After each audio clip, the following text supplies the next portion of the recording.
You ready? I don't know. Am I? Well,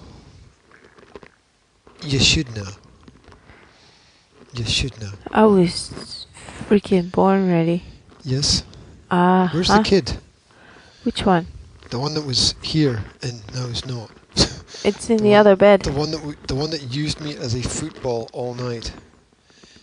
The Oh. one that pulled the duvet off of me and wrapped it round. I want to say itself, but that would be herself. About 40 times. You mean... Oh wait, you mean the one that I sleep with every night? Yes. Apart from last night. Where she decided to sleep with me. Yes, you mean the one that I had to get out of bed and to come over here to this room 3 times last night because she called me 3 times. Are you serious? I Yes. don't remember any of that. That's because you were bloody sleeping. That's excellent. I mean, obviously I got some sleep, which I thought that I didn't get any, so... I fell asleep at 2 o'clock last night, and between... That's this morning. That's just like it's a short while ago. Yeah, I was after 2, so between 2 and 5... No, wait, my thing goes off at 5:45, so... Between 2 and 5:45... You're copying me. Oh, Sorry? no, mine goes off at 4:45. Yeah. No, I'm not copying you, no. No. So that would be insane. between 2 and 5:45, I was up about 4 times. No, 3. Really, I froze about 12 times.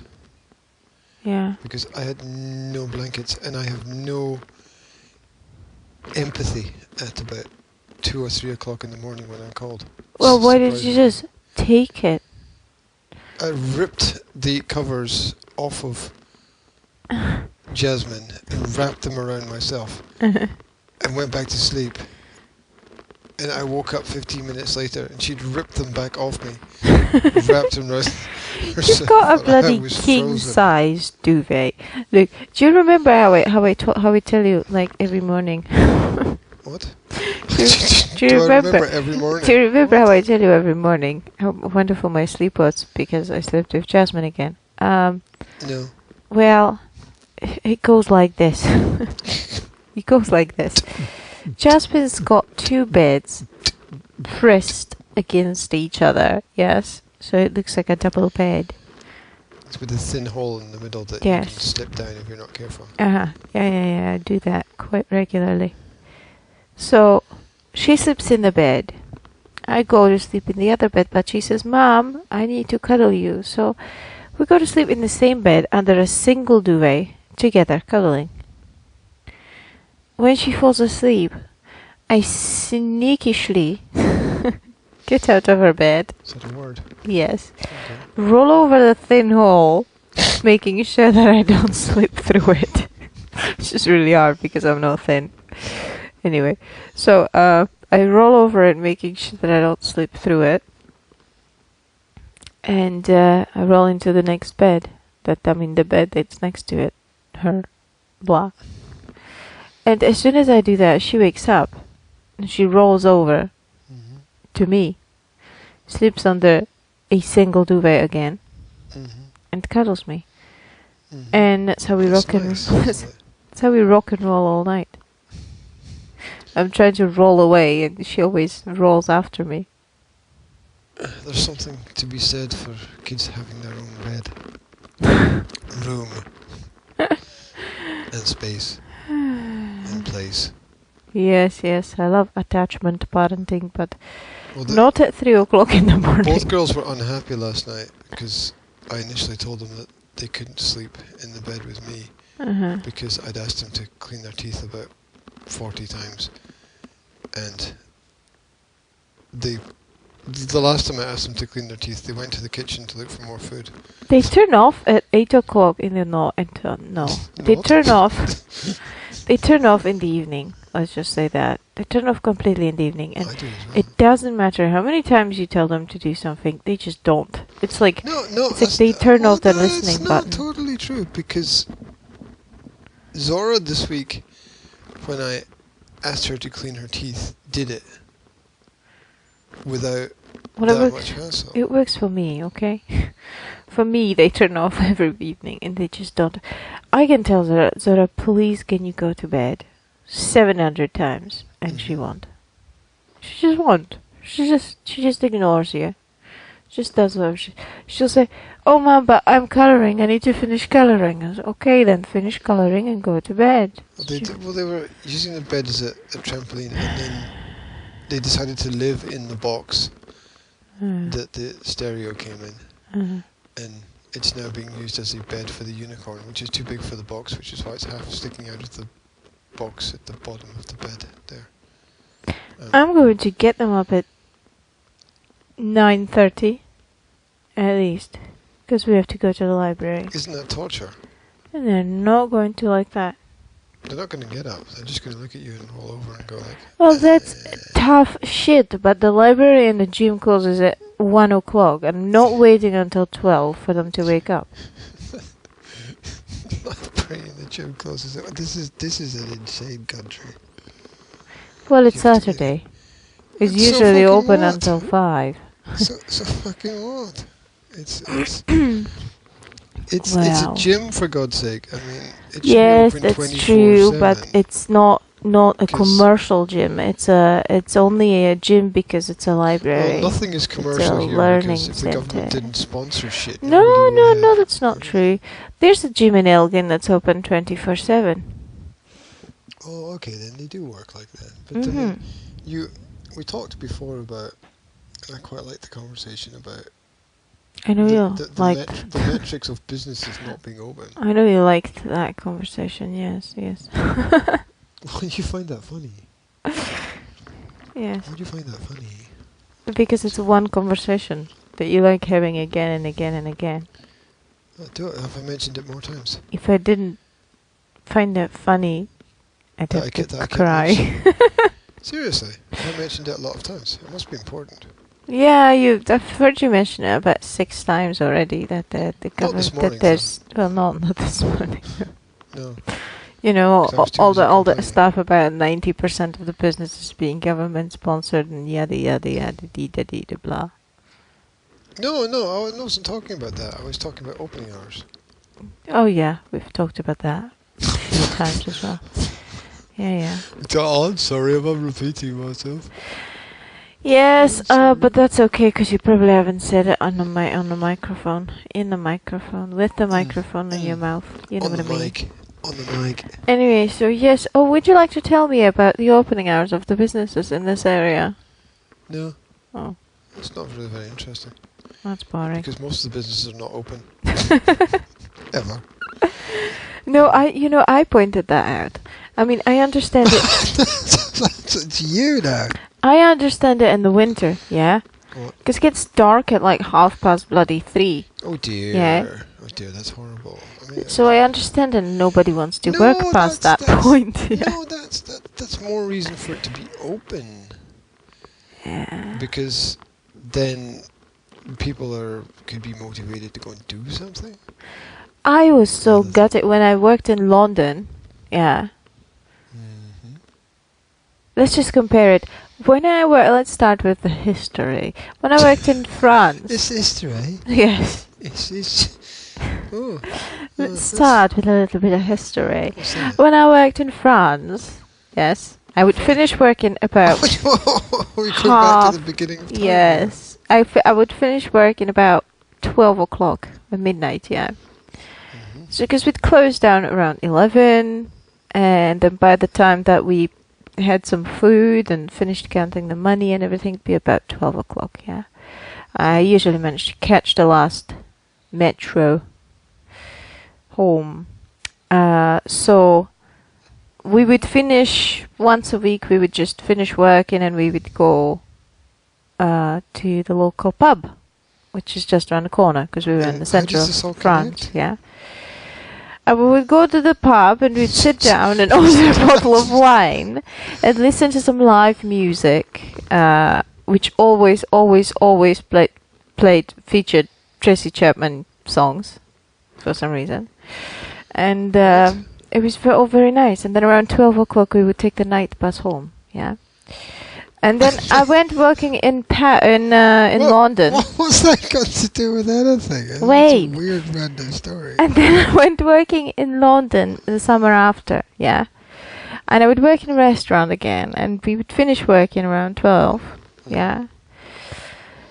And we would get out, and I'd catch the last metro home, yeah. I couldn't do bloody anything. Yes, I know, and I couldn't do bloody anything because all the pubs closed at God knows what hours, like 10 o'clock or something, yeah. Yeah, well, 12 if I was lucky. Queen doesn't like them being open later.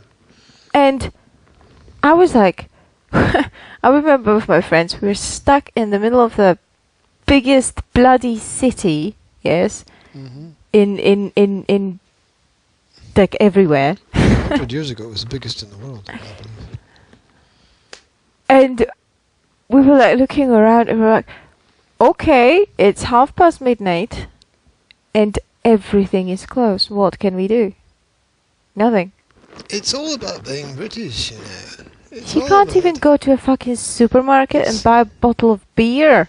It's all. I say, well, you shouldn't be drinking beer at that hour of the night. You know, that's for your rest. The time. only thing we could do, the only thing, would be go to the centre and go to a club and pay God knows how much money to go to a club where there'd be a big loud music and where you'd have to pay even more money to get shitty drinks.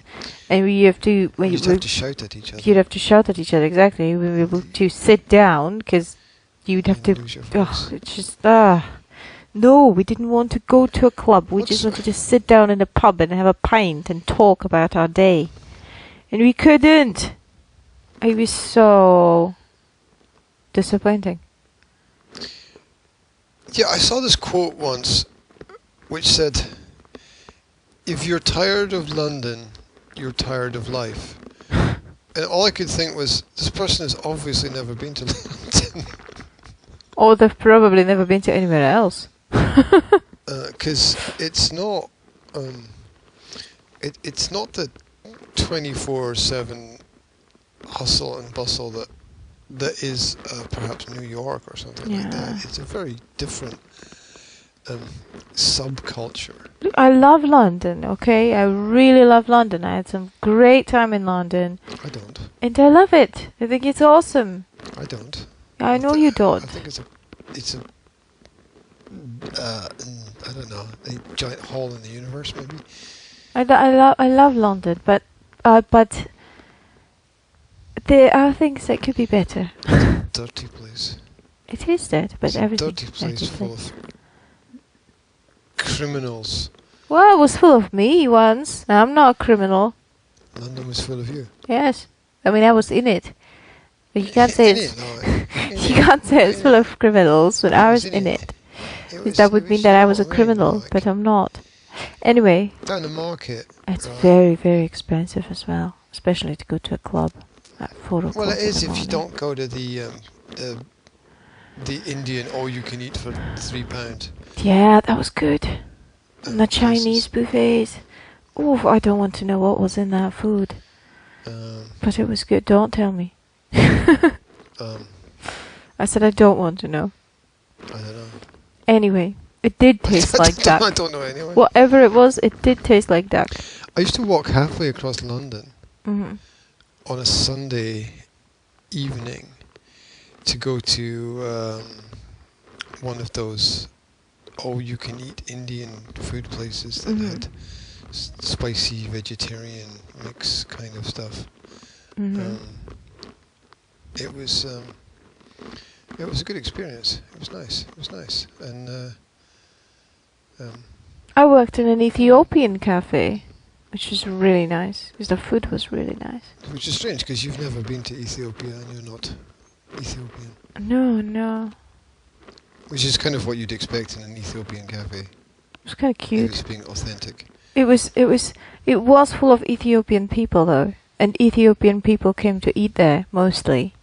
And it was very cute because I was the only white person working there. Must have stood out. I felt like a freaking mascot or something. But I was like sitting. I was standing there, I was working, and they'd have these guests, and they'd be like, "Oh, you've got a little white girl working for you." So I was like, that's so fucking hell. Yeah, they were like, "Oh, so nice. How did you find this place?" Obviously not because you're an Ethiopian. It was like, I don't know. I was just handing out CVs everywhere that I could go because I needed work, right? I don't care where I put my CV. Anyway. No, it was fun actually. They were really, really nice. They really were. They were much nicer than the Sri Lankan cooks that I worked with, and some other people. Especially they were way nicer than the psychopathic Italian freaking owner of the restaurant that I worked for. He was a fucking psycho. Yeah, psychos. My God, the people that you put up with when you're young, it's incredible. Well, when you're young, you normalize everything. So when you're young, you're like, oh, whatever, they pay me, and I get out anyway, and I can go out and have I was so life. not educated about anything because I spent most of my time in school where the teachers didn't know what they were talking about because the teachers had tend to be psychos as well. Experience. Yeah. Well, they tend to be lost people. Uh-huh. They just tend to wander the corridors of the school and search for classrooms with their name on it and hang about in the staff room talking to other lost people. It's a it's a lost cause, I think. It's a little micro universe, isn't it? And they have to solve their problems in the staff room it's a about laboratory, isn't it? Whose desk is where and who told whom what and which and who's licking whose ass and he's trying to become the vice director of the school and whatever blah blah blah. It's a Pavlovian. It's like eco-culture. Yeah, it's a eco-culture. Yeah, eco doesn't mean what people think it means. Okay. Is that a really bad explanation? Does that clarify that for you? You mean like you mean like a habitat type thing? Yeah, it does. It doesn't sort of mean that. You know, people talk about ecosystems. The eco is economy.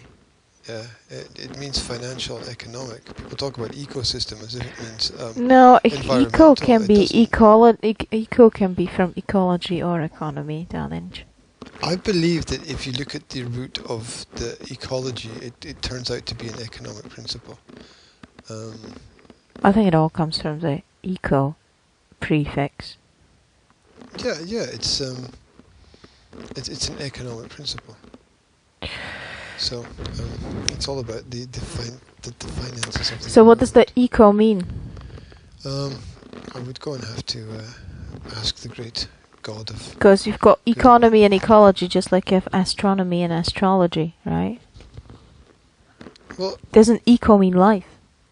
No, that's bio. Doesn't eco mean environment? I'll just be quiet over here while you have a conversation with yourself there. Well, I remembered what life is from, so I answered my own question. I'm not putting my phone looking for eco. What? We need to find out eco. Well, you have to check the etymology. You can't go to a normal dictionary because... Oh, really? And what do you think I'm doing? I don't know. Sherlock. Watson.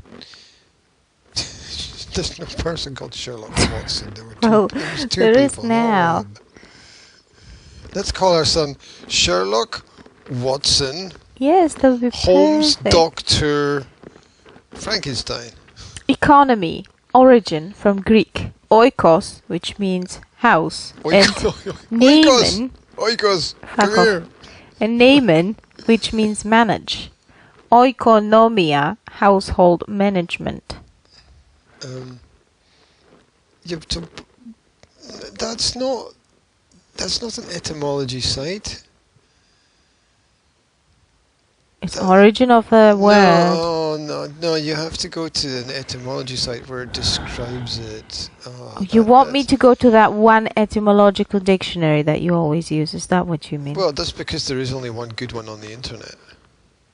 Because I've looked at the other ones, and apart from the ones that link various words together, like visu words, which is kind of interesting. Is it Online Etymology Dictionary? Yes, it's got that weird name, Etymonline. That one, yes? It's like a backwards word. Yes, and just type in ECO and search. Eco. Yeah, and see what it says. Word forming element referring to the environment and man's relation to it. This is what I said. Eco means environment. Well, okay. Abstracted from ecology, ecological. Okay, now let's look at language relationships. Okay, so read the definition again. Word forming element referring to the environment and man's relation to it, abstracted from ecology. Okay, so environment could be territory, and man's relation to it could be control. So that's how I would. It says that look at economy means household management, from Latin economia, from Greek oikonomia. Yeah, household management is budgeting. Budgeting is finance. Yes. So economy means household management, but ecology means What does ology mean? I should know. Science. Science. Logos means word. Ecology, branch of science dealing with the relationship of living things to their environments. Yeah, Coined by science of German control. zoologist Ernst Haeckel. Ecology is the science of control through environmental management. So you see, There you go. so That's what it is. ecology is a modern word that was coined in 1873. So it's one of those modern words that were coined in the Renaissance of science and the humanitarian Is it a Scottish sciences and yes, Renaissance. the Renaissance. I Yes. believe it's called I believe it's pronounced slightly differently. But How? what? How is it pronounced? The Renaissance. I just made that up. Let's But it just keep sounds it. good. Anyway, I'm trying to do the English thing here, okay? I studied Okay. French. I know how it's pronounced in Okay. French. But English people always What do you- bastardize French words, and I'm trying to do the same to fit in. We do not fucking bastardize anything Yes, you do. except our own language. There we Yes, go. you bastardize French all the time. And then you Monsieur Higgins. and then you kind of Monsieur Higgins. appropriate bastardized French words like ballet, What's wrong with ballet? because it's ballet, it's not ballet. Ballet. That's like an incomplete word. Yes. Well, no, it's a I suppose French it's word. buffet. Yeah. Yes. as well. Uh huh. Yeah. And I don't know any other words like that. Anyway, Monet. you mean the painter? No, I guess give me more money.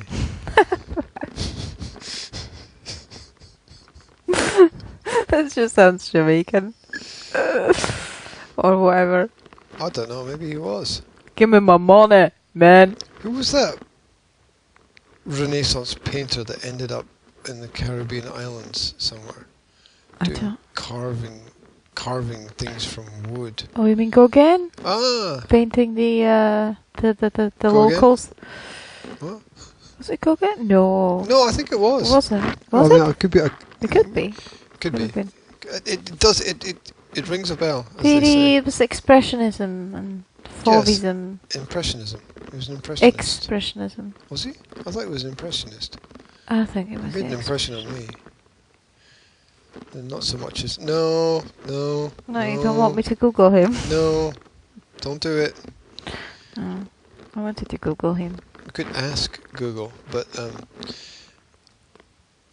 Never mind. But it's not going to give us that specific piece of information. So hey, yeah, I thought it was interesting that You were interested. I thought it was interesting that economy is actual original Greek word, right? That was actually created and coined in the old Greek times and just made it throughout the history till the modern day.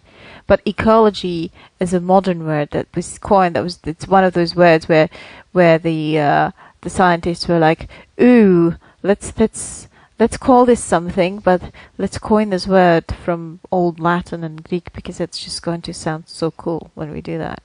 No, it's like sustainability or cybernetics or whatever. They're just sort of reinventions of old terms, and they did that in the Renaissance, didn't they? Anything that they found and invented, they would name. They would coin the name from old Latin and Greek just to make it sound cool, or just to make it sound like it's I think Latin old or whatever. was far more prominent as a communicative language among the educated classes at that In Renaissance, point. though. What? In Renaissance. Who? In 19th century. It's quite late for it to be. No, well, Latin. It wasn't. Latin was still taught in schools up until. Yes, but it wasn't used as a language of communication. I mean, it was. Oh, it was the basis of communication. It was used for the occasional. No, well, it was study and quotes and things. And if you were learning stuff, it was the language of science. Yeah. Okay. So learned people, or people who communicated, or people who wrote, I think that language was very, very dominant, and you consider that the English wasn't always in a dominant position. Yeah, I know. That's why I had to learn it for 5 years. Well, at the high school.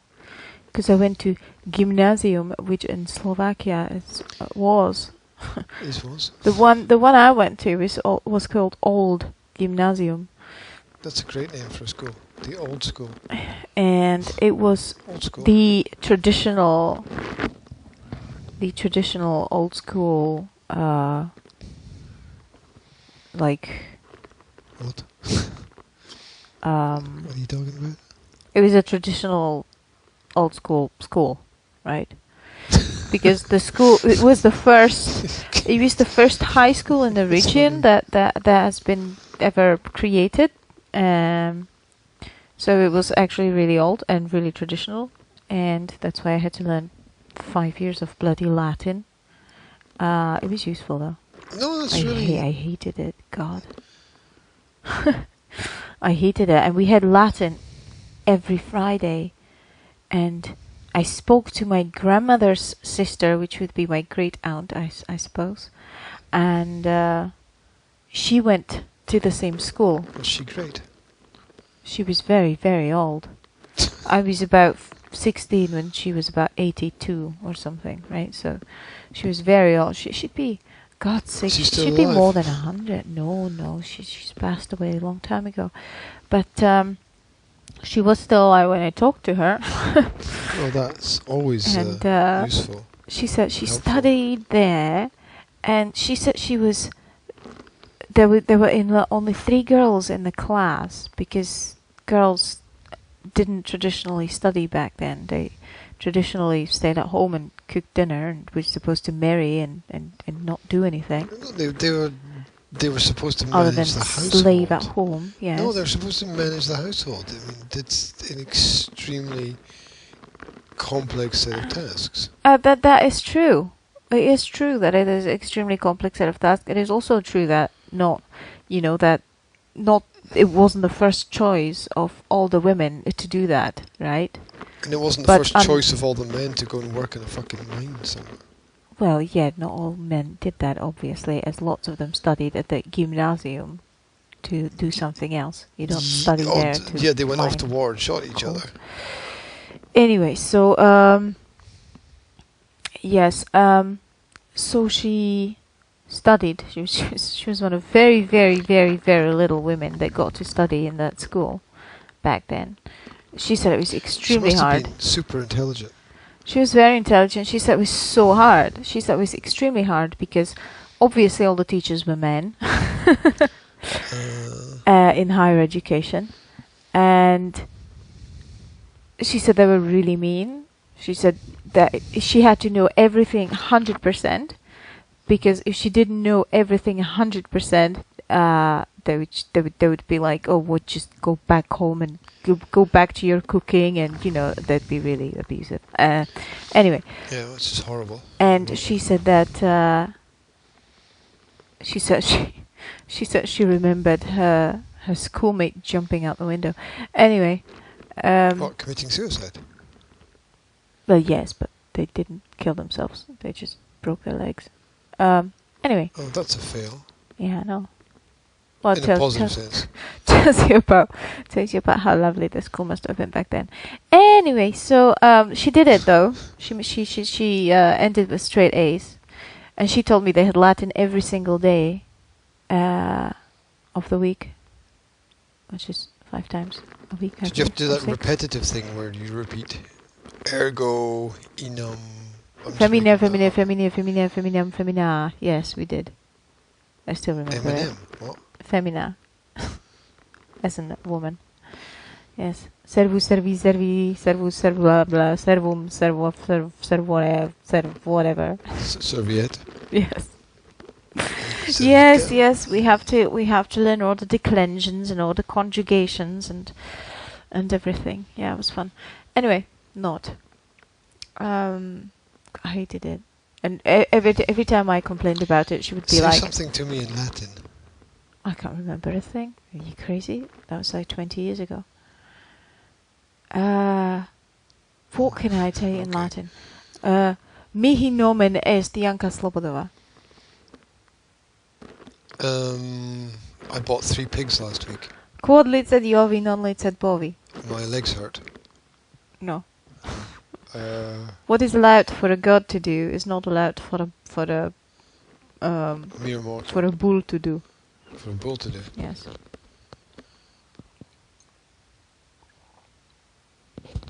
Is that one of those like supposed to be profound but rather obvious statements? Like. No, that's what my mother used to tell me when that's what my mother used to tell me when I complained. Why can you do this and I can't? It's like, oh, that's a nugget of wisdom. I was like, why can you stay awake late at night and I have to go to bed? And she would turn to me and she would say, "Quod licet Jovi, non licet bovi." And I'd roll my eyes 7 times in my sockets, swear inwardly, and go to bed. Yeah, those sort of non-statements. I used to lie in bed at night and listen to my parents watching TV. I did that as well. Not only that, but we had this big wooden door that would close between the kids' room and the living room, and doors sometimes. And sometimes they would stay crack open, just a crack open. And there used to be an old cupboard at the far end of the living room with a glass door. And it was at an angle in the corner. Mm-hmm. And when I looked from my bed, I could see through the crack the glass door of that cupboard. Mm-hmm. And the television would be reflecting off that glass door. Mm-hmm. So I could listen to the telly and I could watch little snippets of whatever they were watching through the crack door, the crack in the door, in like the glass. Some kind of torture. And yes, and I didn't. Oh, and what I hated the most was when they would watch a scary movie and they would send us to bed because they'd say, "Oh, it's too scary for you to watch." But you'd have to listen to it. But I'd listen to it, and listening to it was even worse than watching it because you didn't know what was happening, and it was scary. That's where your like of Stephen King stuff comes from. Yeah, must be. Because you spent half your childhood unable to sleep because of your parents. No, actually, my like of Stephen King comes from my mother once Like or lack? ringing. Like my mother once brought a book I must have been not the invisible one, the running man, or something like that. The Running Man was king. Yeah. Well, we ended up with guts all over a plane somewhere. Anyway, as usual. And Are you talking about a film or a book? a book. Okay. Yeah, the book and the film are completely different. It's like two different things. They had nothing in common. Okay, so seriously, just the name was in common, but the book and the film are like so different from each other. It's because Arnold. That's why. Anyway, so I would find that I read everything when I was a kid. Everything that got within my grasp, and the library was just around the corner. So after I read everything that was in a child's library, literally everything, I was in a newspaper as the reader of the year because I was in the library like every other day. Yes. You were in the newspaper as as a reader of the... local. No, you weren't. I was in the local Just made that up. newspaper as the reader of the year. What? Because the reader of the year was the person who borrowed the largest amount of books. Yeah. And I was in there every other day, like every day to every other day, borrowing more books and just reading them all. I told you how I used to hide books in my school books. Like I had a big school book. I don't remember that And then story. I would put a book from the library into the school book, so that when my mother came into the room, it looked like I was studying, but I was actually reading a different book. It was quite intelligent, actually. I know. I was very intelligent. I read a lot, you see. Just... Anyway, so I read everything that was in the child's library, and I was bored by the age of around 13 or 14. Because you had read everything. Because I read everything that was there. What happened to that habit? And I got kids. Is that a disease? Yeah. No, I got kids, and I started to be so tired that when I opened the book, I fall asleep after about 15 lines. Anyway, so I'd read everything, right? So if my mother took something in from the adults library, which I couldn't go to before the age of 15, because children can't read adult books. yeah, Oh exactly. Oh my gosh, no, we have to arrest. So around the age of 12 or 13, I ran out of things to read at the local library, and I would just grab whatever my mother was reading and just read it. And sometimes I got across slightly disturbing material, like The Running Man, for example. But I kind of liked it, so I read the first Stephen King's book around that age, and I was like, oh, that's good. And I've never read a Stephen King book. That's where my liking of Stephen King's come from. It was some of the first horror books. of your childhood. It was some of the horror of my childhood was something else, but yeah, it was. Maybe not. It was some of the first adult books that I have read. And it was good. He's a really good writer. The last one that I read just now, this revival one, so it's not as good as. It's not as good Is as it a some new one of. or an old one? It's a new one apparently. I found it in really the library. It's And got a terrible cover. it is. It does have a terrible cover, and It's it's like not the one of world's his worst. best books. I mean, it's got the. It's 2000 and something. I don't understand how he's able to write so many books. That's because he does that for a living. Yeah, but there are other writers who. He's very. He's don't very. write so much. He's very. You see, I know this because I have read his autobiography. He's very disciplined. He writes 4 hours a day. Every day. He writes every day for 4 hours a day. I think that's great. I would love to do that. I'd love to get up at like So 5 and then write until 9. And yeah. So he gets the up. rest of the day He to gets myself. up. He writes for 4 hours in the morning, and then he goes for a walk, and then he reads. He reads in the afternoon. What a fucking life! What a life! My God. I know, right? Well, I could do that. he was very I wouldn't young be when very he good was at it, but- successful. You see, so he was very, very young. He had 2 children. They had some kind of health problems. Yeah, he was super broke. His wife is a writer as well, but she worked 2 jobs as something else, whatever. Prostitute. She worked 2 jobs so that he could write. Okay. Yeah, and he worked a shitty job as well, but didn't earn much money, obviously. Worked in a laundrette somewhere for a couple of hours a day. And he wrote. You get lots of good ideas working in a laundry. He wrote one of his first books. I don't know if it was Carrie or which one. I think it was Carrie. That was the first one that he got published, and they were totally broke. And after it got published, it just became successful, like that. He was very lucky with the fact that the first book that he got published, he got successful. What's the story about keep the on writing after accident? that. Apparently, he only started writing after he had an accident. No, that's not true.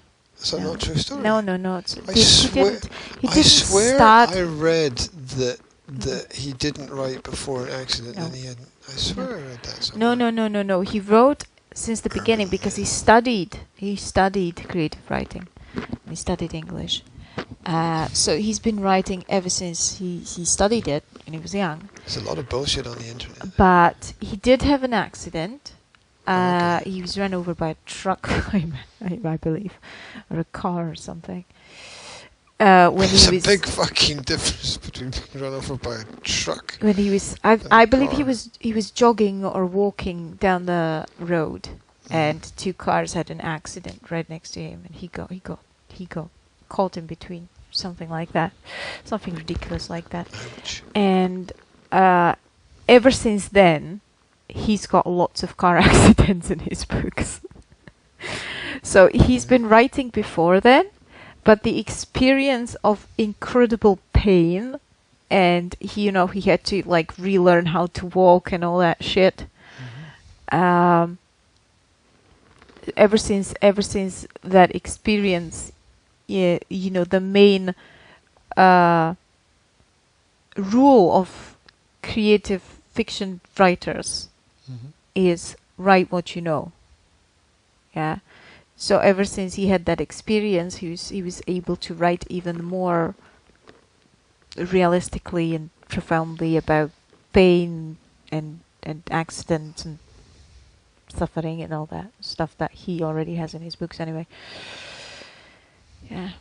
And it's reflected in lots of his books. Like one of the best books, I believe, that he's written, Duma Key, it was called. Duma Key. Duma Key. What's that about? I got it a bit mixed up sometimes, but I get it a bit mixed up sometimes because of all the books that I've read by him. But it had a guy who had an accident in it, who went to Duma Key, which is a place somewhere by the beach, where he kind of relearned how to walk and regained his everything after he got smashed up into bits. What's the one where the person gets misery? That's the story, isn't it? Oh, that was a good one. That was one of the first ones that I read as well. Yeah. Oh God, I remember that one. It's quite a powerful story. Yeah. Gosh, he's written some really good ones, and he's written some really bad ones as well. He had huge problems with alcohol as well. He says there are books that he doesn't remember writing because he was pissed constantly. It was like Cujo. What? Cujo. What's that? It's about the dog. What? So it's a mother and a kid, or two kids. I can't remember if it was one kid or two kids that go to that they're stuck in the middle of somewhere. I don't know if they were going to like a car mechanic or something. You can imagine like America, American countryside where there's nothing anywhere. So you've got like one house per 10 miles or whatever. And they were at some kind of garage or was it like a gas place or something, and the owner's dog, the owner had a huge dog that caught rabies. Yeah. And that's a happy story. And the rabid dog attacked the owner. I don't know whether he killed the owner or not, but But this woman is stuck in a broken car that won't go in the middle of nowhere with a kid and with a rabid dog outside trying to get her and the kid. And it's in the middle of the summer, so it's like 40 degrees in the car, right? And that's an interesting book. What, they're trapped in their car? Yeah. For the whole book? Well, they're trying to, solve the problem, obviously, because they can't get out of the car and call for help, because the dog's out there. They can't stay in the car, really, because it's hot and they're thirsty and hungry and everything. That's why you need And guns. he doesn't... Shoot the fucker. And he doesn't remember writing the book at all, because he's pissed the entire time. He had a huge alcohol problem. It obviously didn't affect his creativity that much. Probably had a really good editor as well. Anyway, yeah, he's got some really weird ones that I don't entirely like that much. He also wrote one really good book, which I read as a kid, and I loved the book. I totally loved it because it was it was as if it was written for teenagers, although I don't believe it has been. Because it had a kid in the main role, or a teenager, I don't know. And it was called Talisman, and he wrote it in cooperation with another writer. Sometimes writers do like co-ops. And so he wrote it with another writer, together with another writer, and it was a huge book. And it had a kid with a mother who had a cancer, right? And this kid was trying to save the mother, and was trying to he had to take a talisman from one side of America to another side of America. Yeah. And he was going between two worlds. It was like a parallel reality world where he could travel faster. Yeah. Well, there was a real world. And he could go from one to the other. How do you make stories like that believable? I don't know, This is but so it was weird. awesome. He could go from one world to the other. When he was in the real world, he was more safe, but he traveled slowly. Yeah. When he was in the magical type world, he could travel faster, but he wasn't safe because there was some kind of monster after him, right? In that parallel world. So I don't know how people make stories like that believable. it was really good. It was a really good book. I remember I loved it as a kid. And he managed in the end, and it had a happy ending, and delivered the talisman to somewhere, something, and he saved his mother, and she was all healthy, and everybody was happy, and yada, yada, yada. It was good. And they all lived happily ever after. It just, I loved how I always imagine or see the story like a embroidery type thing, where he works on every little piece, and in the end it kind of everything connects to everything and it comes together as a whole. Yeah, it's sort of interesting the way that things get stitched together. When I write, nothing makes sense at first. I just write whatever's in my head, whether I think it makes sense or not, or whether it flows or doesn't. I just write whatever's in my head. Yeah. And then I get to the end, and I go back, and I then link everything together. Yes, I know. It works like that, doesn't it?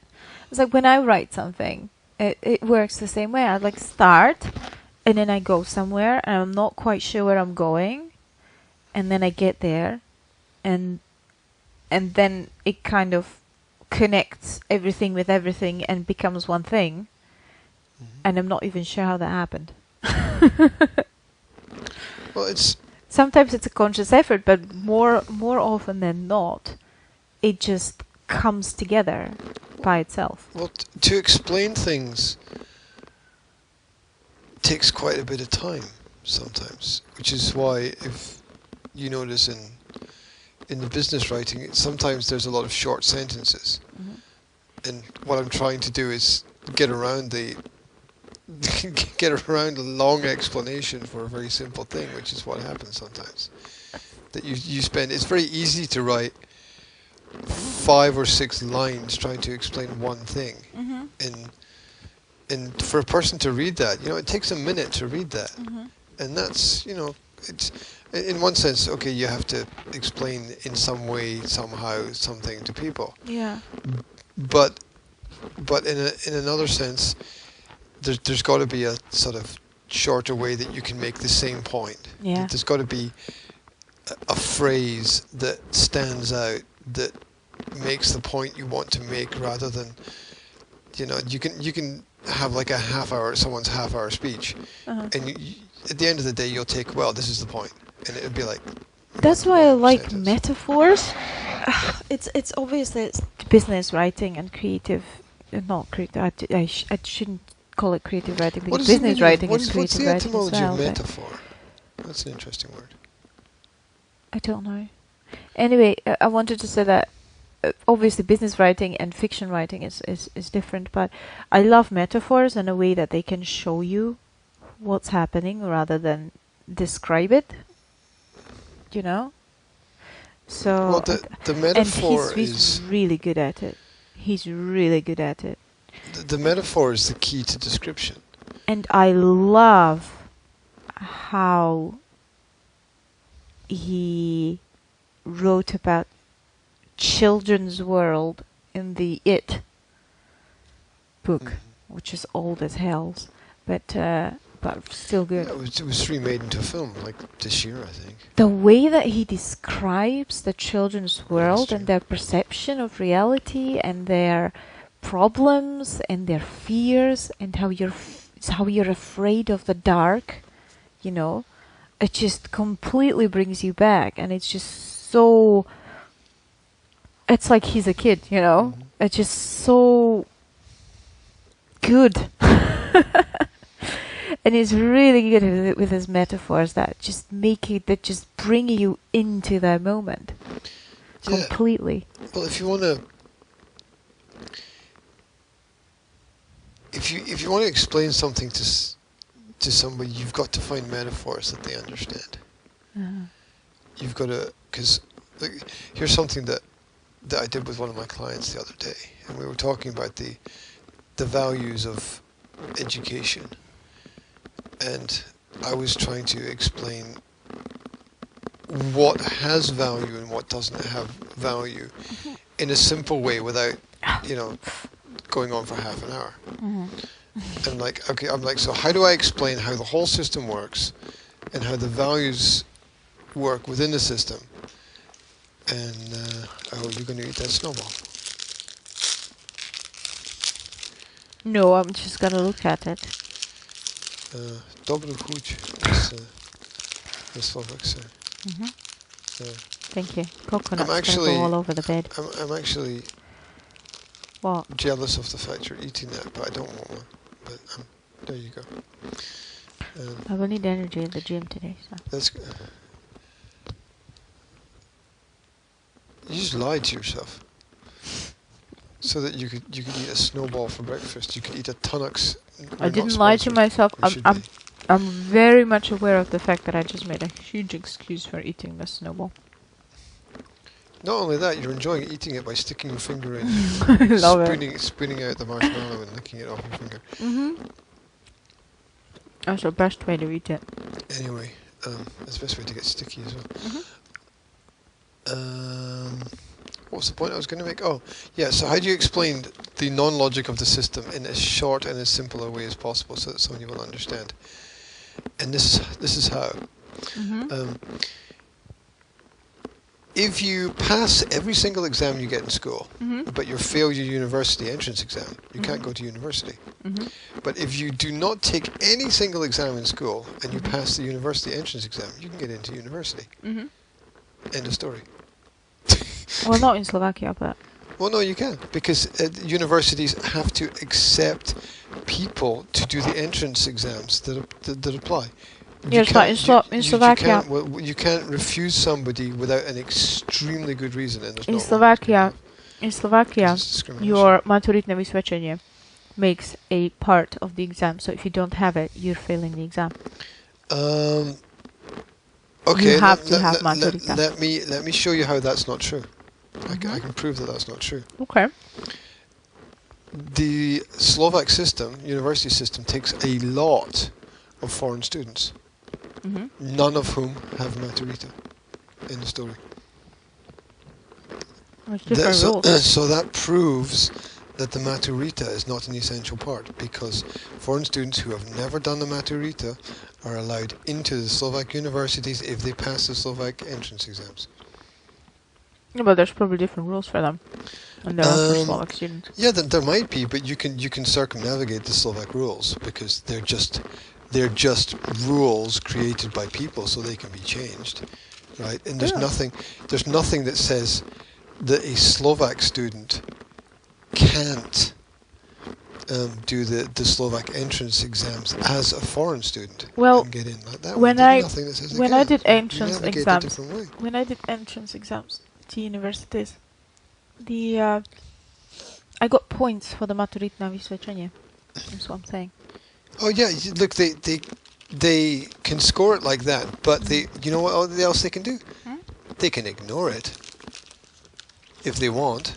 It's their choice, right? And to be honest, everybody understands that an intelligent person will allow an intelligent student to do whatever it is to get on the course, and if they refuse to do that, then they're obviously thick as fucking shit. Yes, but sometimes you've got thick people that you have to deal with, don't you?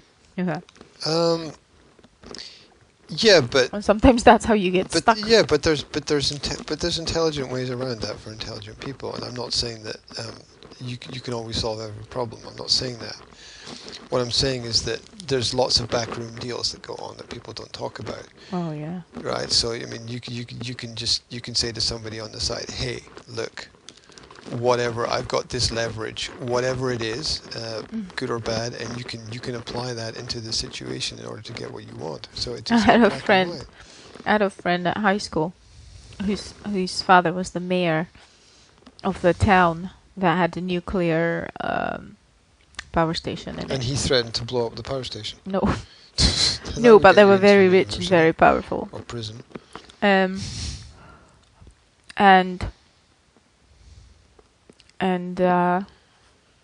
she was a really bad student. She ended up with štvorky, right? Is that like fours? Yes. She was just getting by, right? And she just passed her final exams. And she's probably doing quite well for herself in life, though. Oh my God, she does. Well, there you go. And she got to the law school.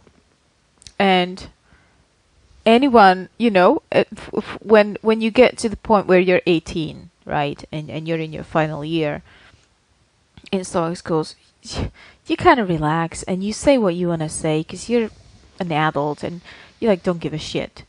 Yeah. So we did whatever we wanted at school, and we said whatever we wanted to, whoever we wanted to, and we didn't give a damn.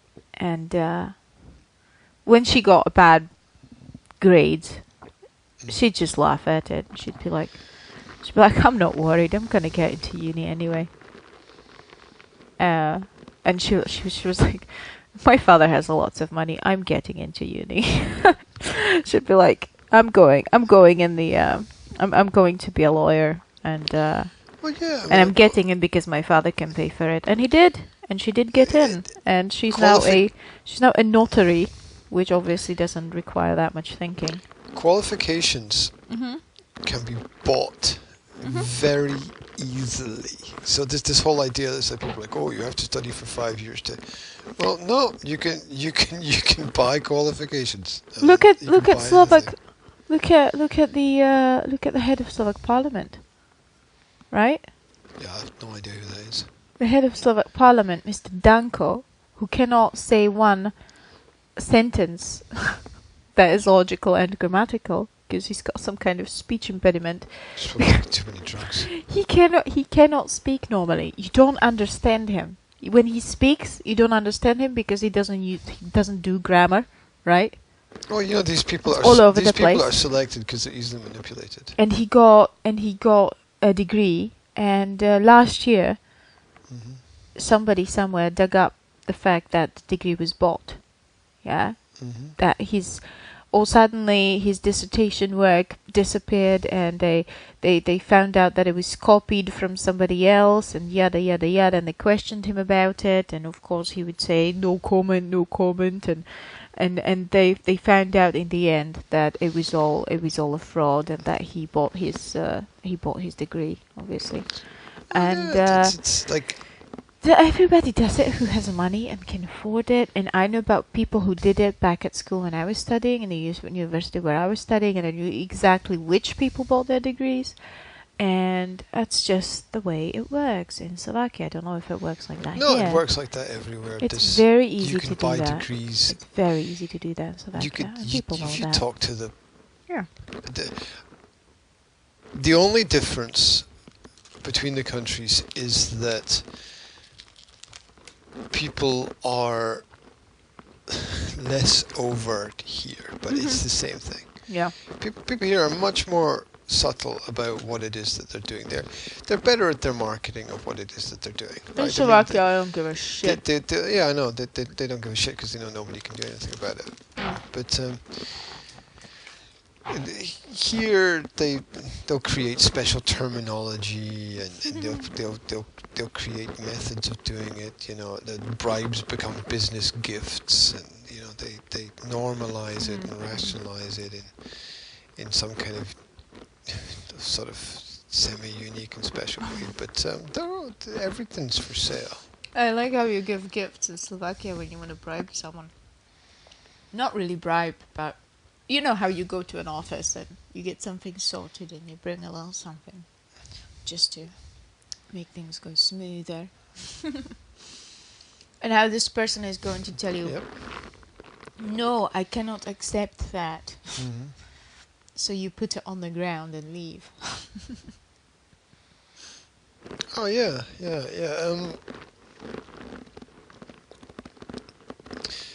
And they didn't accept it officially. But what can they do, right? Yeah, that whole element is well, we all know that it's a hangover of history. So that's how this country ran during the socialism. Yeah. Everything ran on little. Well, it had to because the elites were millionaires. Because communism still had its millionaires, they just didn't talk about it, and everything else was bribes. There's this traditional movie, that Czechoslovakian movie, the one about the night school for adults, like the adults that wanted to finish their degrees, so they went to the night school, and it's so funny because it's like a traditional classroom, but made up of adults. And it's a comedy because those adults obviously act like kids in certain situations when put together as a classroom like that, you know, and that creates the comedy in the whole movie, And they have this one guy who always comes to the teacher and says, "Oh, I brought a few plums from our garden." Oh, he always comes, and he's the ass kicker, licker. He's the ass kisser. That always comes and bows his little bows. Goes, just a few plums from our garden. You go. Oh yeah, that goes on everywhere. It goes on. I mean, why are the top universities so expensive? I mean, it's not really because the quality of education is so much higher there, simply because anyone can educate themselves if they want. I mean, of course it helps if you have the right motivation and good mentors who know more. That's always useful, but anyone who's interested in any subject, you know, self-educates and learns in that way. Sometimes you need the mediation of the actual practical environment where you can learn the trade. I believe that most of the degrees that you have to study in university, like like law or medicine is mostly about mediation of the practical stuff that you can actually practically learn. You know what I mean? Well, yeah, in theory, yes. I mean, it's all very nice in theory. They're not gonna let you start working in hospital as a surgeon unless you have a degree, because when you are learning to be a surgeon, you get to go to places, and you get to go into the operation rooms and actually learn to do the real thing. Yeah, it's still more of a practice and a profession. Yes, yes, but you get the chance to practice. Unless you study to get a degree, you don't get the chance to practice. You can't just wander around opening up people, I suppose. Exactly. So, who was it? Dr. Jekyll? Is that the guy who was just experimenting on the bodies and cutting them up? Or was it Dr. Frankenstein? I can't remember. Whatever. There were actual people in history. There were not fictional characters that did that. Yeah, absolutely. I mean, that's how medicine was created. That's part of the story. People lobotomizing other people in Rome and Greece and things like that. Yeah, it was quite brutal. And people stealing. There was now. the doctor that was stealing bodies, wasn't he? In Middle Ages, because he was learning. Oh, that still happens today. I mean, people. It's just been. Yeah, but you don't have rationalized. You don't have to. Legalized, whatever the word is. Do that anyway. I was going to say something, but I forgot what it was. The Chinese government have got these mobile vans where they just go around and pick up random people off the street, usually dissidents or homeless people, or and they disappear them, and no one knows what happens to them. They disappear them. Yeah. Or they take them and put them in secret prisons, like they did with the Falun Gong and other people who have relatively healthy lifestyles, and then they cut out their organs and sell them, which is a pretty fucking horrible thing to do. That's a nice good night story. It's a fucking true story as well. It's insanely true. To get back to writing, yes? To get back to Stephen King and writing, I had this... As you wish. I had this idea in my mind for about a few days that I was running over through my mind. Like running over it, were you like a truck over a dead body? I was thinking about it. And I think it's actually a nice idea. And I know that you're not maybe going to fully support it. I don't know whether you are or not. I don't like it when people preface what they want to say with what other people think about it, because that's just an attempt. Yeah, okay, never mind. I know exactly what you're going to think about it, but I'm going to say it anyway.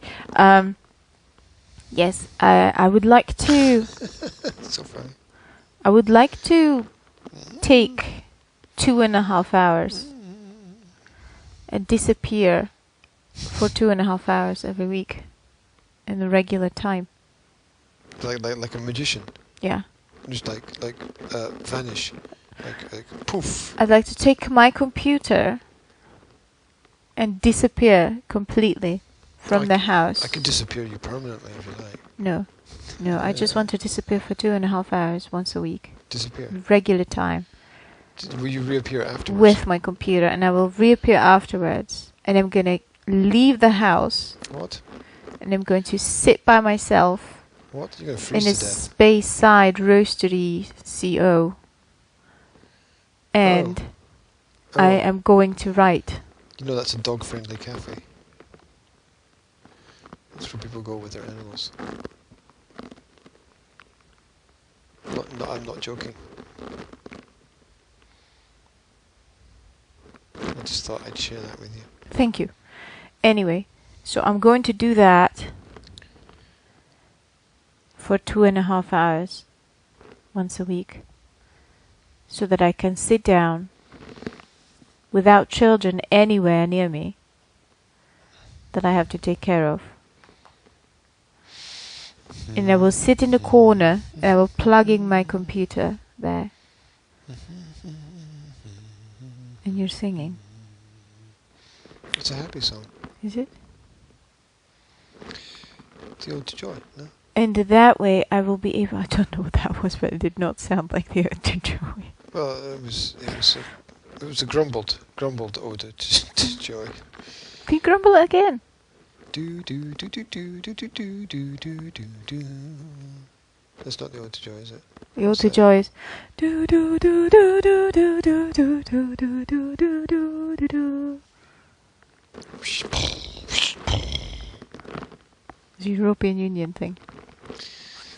Anyway, that's so fucked up that the European Union have that. It's like I know. It just spoils the entire song, doesn't it? It's like Hitler having I'm happy, I'm feeling glad. That would have been really funny though. Theme song, I don't know what they call it. Theme song, anthem. Motivational thing. Yeah. Anyway, what do you think about it? I mean, I thought, you know, I give G these 2.5 hours every Saturday morning to do his little podcast in bed thing. You don't have to barter for it. No? You never have to barter for that which is logical and practical. Do you find it logical and practical? I didn't say that. Because I thought you wouldn't. I thought you wouldn't find that logical and practical. But anyway, I would really like to do that and see how it works for me, because I think it just might.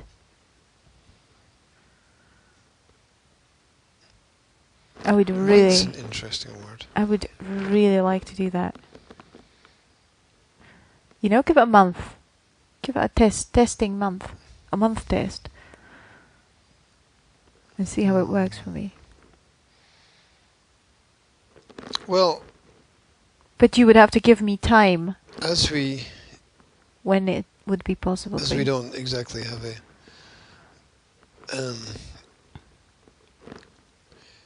Parisian lifestyle, I don't see a problem with that.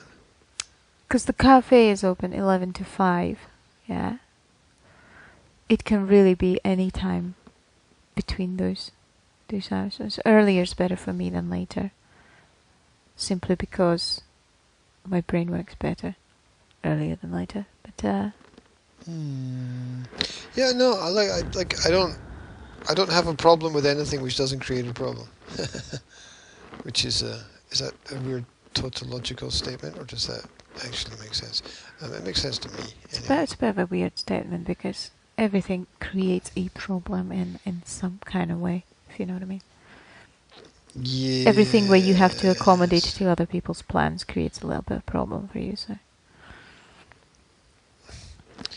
Yeah, but no, look, it sounds logical and nice on the surface. Whether or not it actually works at the end of the day is something else that has to be assessed. Well, yeah, I can't know if it's going to work until I try it. Yeah, I know. Yeah. So I get that point. So what I will need from you is to give me day and time when it would be possible for you, so that we can work something out together. Yeah, maybe.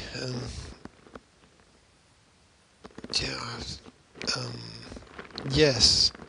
I don't know. Maybe Friday. I don't know. Well, we'll talk about it. We'll work it out, because my Thursday evening, late evening client now wants Friday evening, because they'd rather spend Friday evening with me than with anyone else. Which is. But that's evening. That's like 7 to whatever, right? Yes. The cafe's only open till 5 anyway. And it's not gonna be in the evening that I'm gone. Yeah, well, if they serve nice coffee, it might be a good place to hang out there. Yeah, I'm not going to be there for It's a shame there's only one place. There's only one option. Yeah, no shit, Really. Yeah. I don't care. I don't really care about the cafe, and I don't really care about the coffee. It's about I wouldn't go to a place that serves shit coffee. I know you would, and wouldn't. It's about me getting away, because I need to. If I want to get it real focused going, I need to get away. Gotta get away. And I think that might work. Because I use the morning getaway when everybody's sleeping for the translations, and I can't not afford not to do that.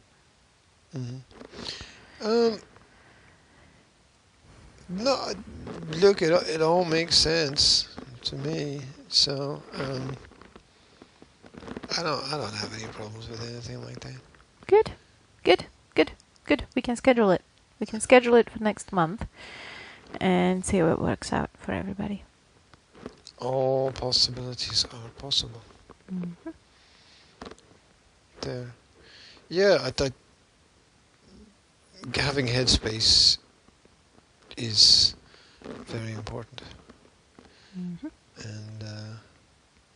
if that works and that gives you headspace, then that's good. It's a shame that the Spay Bay Cafe is not closer, because that's a nicer sort of environment. But maybe there's too many people looking for things that are non-existent there. So. Oh, you mean the fat dolphins? The invisible dolphins. The invisible fat dolphins. I don't know if dolphins. they're fat because they're invisible. Well, they're supposed to be the fattest. What? They're supposed to be the fattest dolphins in the world.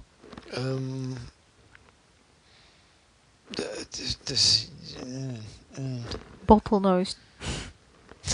I find that just funny. It's a very odd name, isn't it? Scotland has the fattest bottlenosed people in the world. Sorry, dolphins in the world. And there we go. We're back because the recording system just completely turned off. I think it was offended by you referring to Scottish people as bottlenosed, and so that caused the entire system to collapse. No, we were saying that bottlenose should be used as a word for alcoholics. No. It would be great. Because they have the nose in the bottle. It would be, yeah. It would be, if you said that somebody was bottle-nosed, people would sort of generally understand that you were saying that they had a drinking problem rather than they looked like a dolphin. You could just say he's such a dolphin, and you know exactly what you mean. He's got a head like a dolphin, but he might actually have a head like a dolphin. What? Oh, what I was going to say. Look, I don't know why this sticks. You know how weird shit sticks in your head that makes no sense. I know how weird shit sticks to my finger. You just. I'm eating the other snowball. You dig into your tonics. Creamy chewy snowball there. Sugary, sweetie, creamy, chewy. Anyway, okay, so just British humor is funny, abstract. It's contradiction is not the right word. It's the juxtaposition. British humor is the juxtaposition of logical people into illogical situations, or illogical people into logical situations. That is the entire premise of British humor. Is it? That is the entire premise of British humor, absolutely. Okay. Whereas American humor is, look at me, I'm funny, ha ha. It's completely different. And the classic example of that was the Friends TV series. How about Slovak humor? Which British people really didn't like very much or think was funny, because there wasn't actually anything funny in it. There was no juxtaposition. The most classic piece of British humor is the dead parrot sketch in Monty Python, where the guy walks into a shop with the parrot in a cage, and the parrot's dead, and it transpires that the parrot was dead when he bought it. And the whole thing is that the shop owner is crazy, because it's obvious that the parrot's dead, and he's the crazy person in the perfectly sort of the normal situation is the person complaining about something which is not right, and the craziness is having the insane shopkeeper who's like, no, that part's not dead. And the guy's like, look, you nailed it to the perch, and you assured me it was sleeping. And it's like, well, it's a Norwegian blue-tailed whatever, and they like to be nailed to perches, and it's like he's like, no, it's definitely dead, and the guy puts his hand inside the cage and moves the bird and says, no, look, it's moving. Right, so that's British humor. It's the juxtaposition of, or two guys are sitting in. Here's another Monty Python sketch example. Two guys are sitting at a desk in an office, and somebody falls past the window. And they sort of look at each other, and they're like, "That was Jones from accounting." No, that was Peter from marketing. And they start arguing, and then 2 seconds later, somebody else falls down. No, that was Peter from marketing. So, right, so you've got two people normalizing the insane. So all British comedy is that juxtaposition.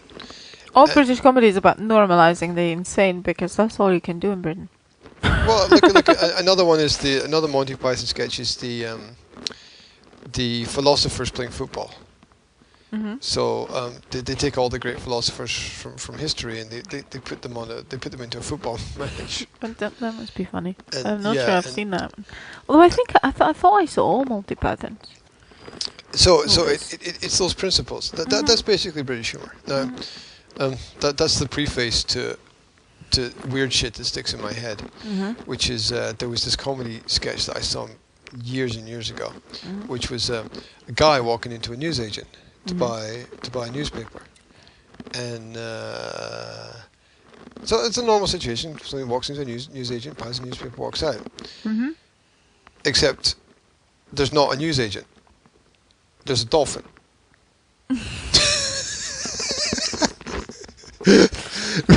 You know what that reminds me of? Right, so you know what that reminds me of? And that's the whole joke. The guy walks in and he buys the newspaper from the dolphin, and he's like as if the dolphin was the newsagent, and then walks out of the shop. And that's the whole joke. Can you imagine Americans like doing that? See, Americans wouldn't get it. They wouldn't get it at all. The insanity. No. Of it. So. It reminds me of Captain Underpants, the movie. So it was funny because when the kids were like creating the comic Captain Underpants, there was part of the story was like, and then he crashed into the planet and he was raised by the dolphins. So that was funny. Anyway, I like that movie.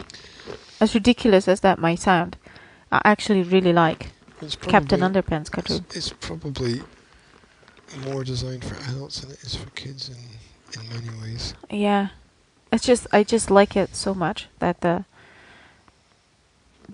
entire concept of how school destroys kids' creativity and how kids can survive that environment only if they keep their creativity intact. Oh yeah, that's all good films and all good comedy is underpinned by truth. That's the subtext, because you relate to it. It's like every great film ever, you can look at it and go, there's so much truth in that. Every great film ever. Yeah. Whereas all the bad films, you can look at it and go, it's just unbelievable. It's too unbelievable, right? I mean, you get your, what makes the fantasy films or the Marvel characters, or go back to the original Superman or whatever, is the human element. It's the human element that makes it understandable, believable, interesting. The vulnerability of the superheroes. Yeah. Is the key part. Their humanity. Yeah, it's the contrast of the superhuman and the human, isn't it? Yeah, the fact that they've got the they've still got decisions to make. I mean, obviously, people are not focused on things like paying bills and stuff and whatever, but it's still like they're always dealing with crime and people doing bad stuff, and that's. It's not just that. It's the personal drama that's interesting. It's like in the Green Arrow, it's the lies, right? It's one person's personal journey into their past to uncover all the lies that run in the family history, in their own family history. And then in Barry Allen, it's it's dealing with trauma. Well, I mean, there's and loss, and it's just they're so good because the problems they deal with are real, even though they're real life problems. Exactly. Yeah. They're fictional characters with factual problems, and it's just what makes it good. Even the fictional part is used symbolically. You can just take it all, and you can use it symbolically as and relate it to anyone's journey, really. Well, you know, like Flash. Yeah, he's a character that suffered a huge loss when he was a child, which is the death of his mother. Yeah, and his entire superpower is about going back in time. Well, not entire superpower, but a huge part of his superpower is going back in time and changing the past and getting over it. Yeah, and that's basically what everybody has to do because if you suffer such a loss, you keep going back in time, don't you? And you wish you could change things. Well, you've got like that. Spider-Man with great power comes great responsibilities. So he has something. He's got powers that no one else has got, but that makes problems for him because he then has responsibilities that nobody else has because he has those powers. Yeah. It's all very relatable. The Green Arrow that has to deal with or uncover and realize that nobody in his family is what they say or pretend to be. Mm-hmm. And then he has to reconcile the bad shit that people in his past did with the good shit that they do, and they have to reconcile the motives that apparently are good with the actions that are bad, and decide, kind of work it out morally in his head. It's like, okay, well, my mother lied, but she only wanted to protect me, but that doesn't mean that she was, right in lying to me, and it's something that everybody has to deal with, isn't it? Because, well, not everybody, but lots of people. Yeah, for sure. There's a lot of trauma that people have experienced, and they need to be able to understand it. And that conflict between, oh, she just wants what's best for me, but she's doing a really bad things while wanting what's best for me, is just that's something that a lot of people have to work through and decide what's wrong and what's right and what to forgive and what not to forgive and what to. Well, there's all these little sub stories which are carefully woven in, like with the Flash, you get the same people on different worlds leading different lives, and I think I think that's so telling because what they're saying is. The same you in a different place can be completely different, and I really sort of dig into that philosophy. In one of the episodes, they actually brought it together, and they had the person realize because they had the H.R. Wells or whatever his name was, Harry Wells, and. He was extremely intelligent, and they wanted to solve a problem, so they called his doubles from all the worlds, and so he had like 5 doubles together, and they called it the Summit of Wales or whatever, and they were all discussing something, and he comes away from that meeting, and he's like extremely pissed off, yeah, and he's like, oh, they're terrible people, that one is annoying because he's like that, and that one's like that, and that one's like that, and each of them is extreme in a way, yeah, it's like one is too feminine and one is too whatever, it's just each of them is extreme in a certain way, and it comes out in the end that he was so annoyed with all of them, and he just hated all of them because they were all a part of him. And all those extreme qualities were together playing out as his own personality, because they were all a part of him and something that he hated in himself. That was there. So I thought that was an interesting point as well. And he had to accept those parts in him to be able to cooperate with them to find the solution. And that's exactly what happens every day, isn't it?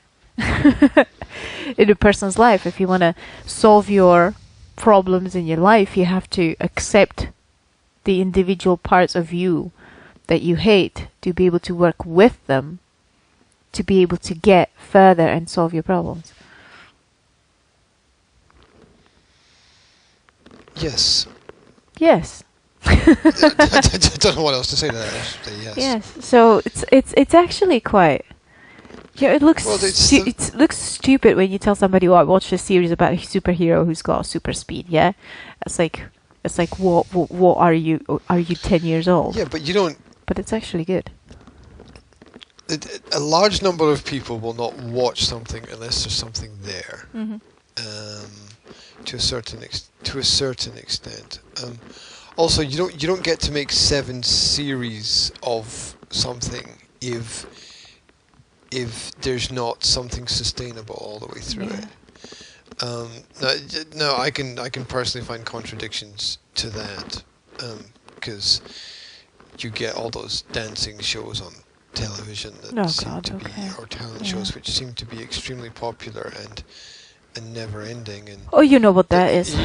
You know what the next thing's going to be. You know what that feeds into, though. The next thing's going to be, my dog's got talent, or my budgie's got talent. They're going to move from that people already exists, to animals. Well, there you go. So, moving on. Yeah. That's a big thing. Anyway. Which is going to be a huge market, because dogs can't complain, and they can't bullshit, and they can't talk about politics. So they're going to have more of this. They're going to have dogs and.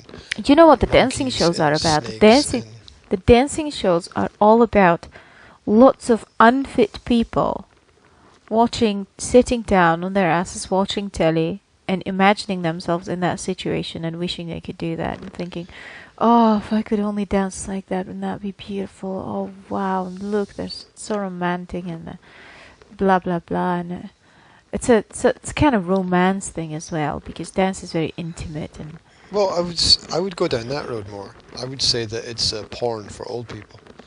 Yes. But emotionally as well. Yes, that's what it is. It's a satisfaction, and the if you go deeper into the television psychology, what the brain sees is a lot of the time what the brain thinks it's done, which is how you can trick your brain, right? Which is why what I like about the VR stuff is that I think you can use it to trick your brain to get through and around problems. It doesn't mean I don't mean don't be where you are and not be yourself.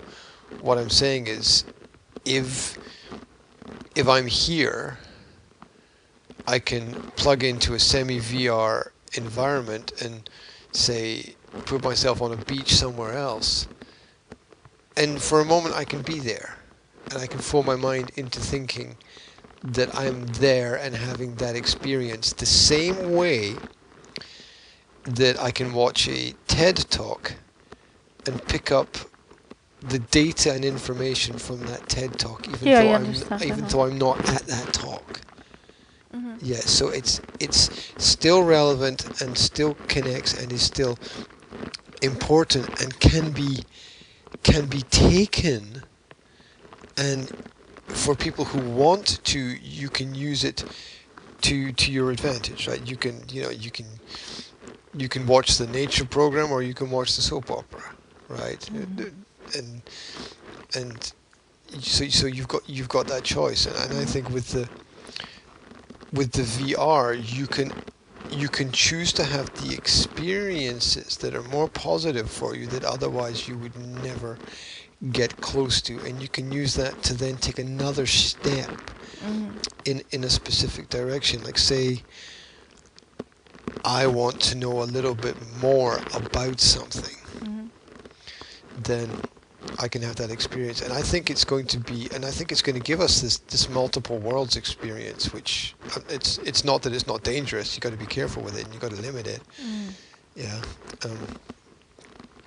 but where your friend is going to be in one part of the world, and you're going to be in the other part of the world, and you can interact as if you were both in the same space, and I think that's going to make communication the same way, like I was explaining to my client yesterday, that we're Skyping right now across the flat screen surface. That is going to transform into a digital 3D environment where you are going to come into the room where I am, or I'm going to come into the room where you are, and it's probably going to be you're going to come into the room where I am, right? And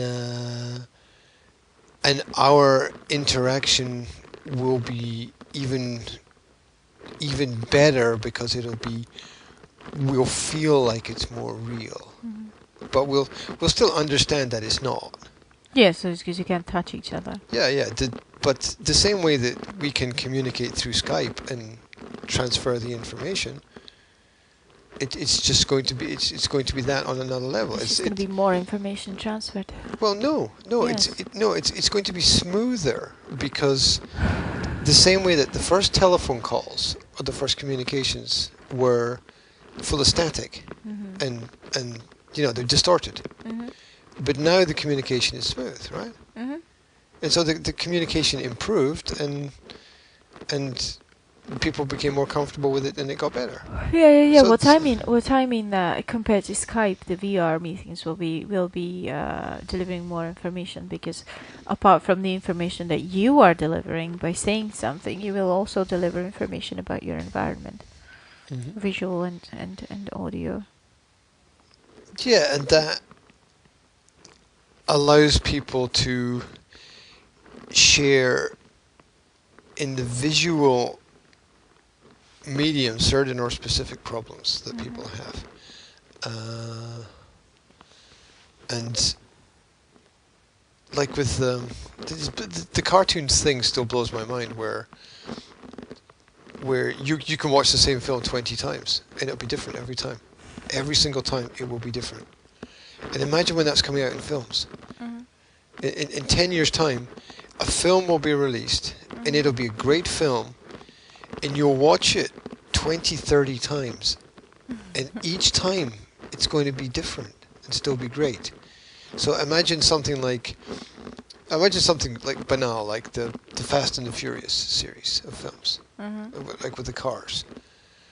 But imagine that in 360. Where every time you watch it, you're having a different experience of the same film. Being able to focus on something different. When I was watching that 360 cartoon that you played, I actually felt slightly stressed, because I had a feeling that I'm going to miss something. Oh, that's the whole point. I don't like that, though. But then... I don't like that, because I'm like... I was looking here, I wasn't looking behind me, so I may have missed something important. But that's what makes you go back and watch it again.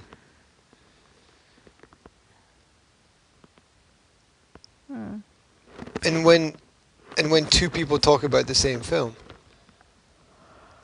they're going to be talking about different versions of the same film. Like if two people go to a concert, they don't have exactly the same vision, exactly the same experience.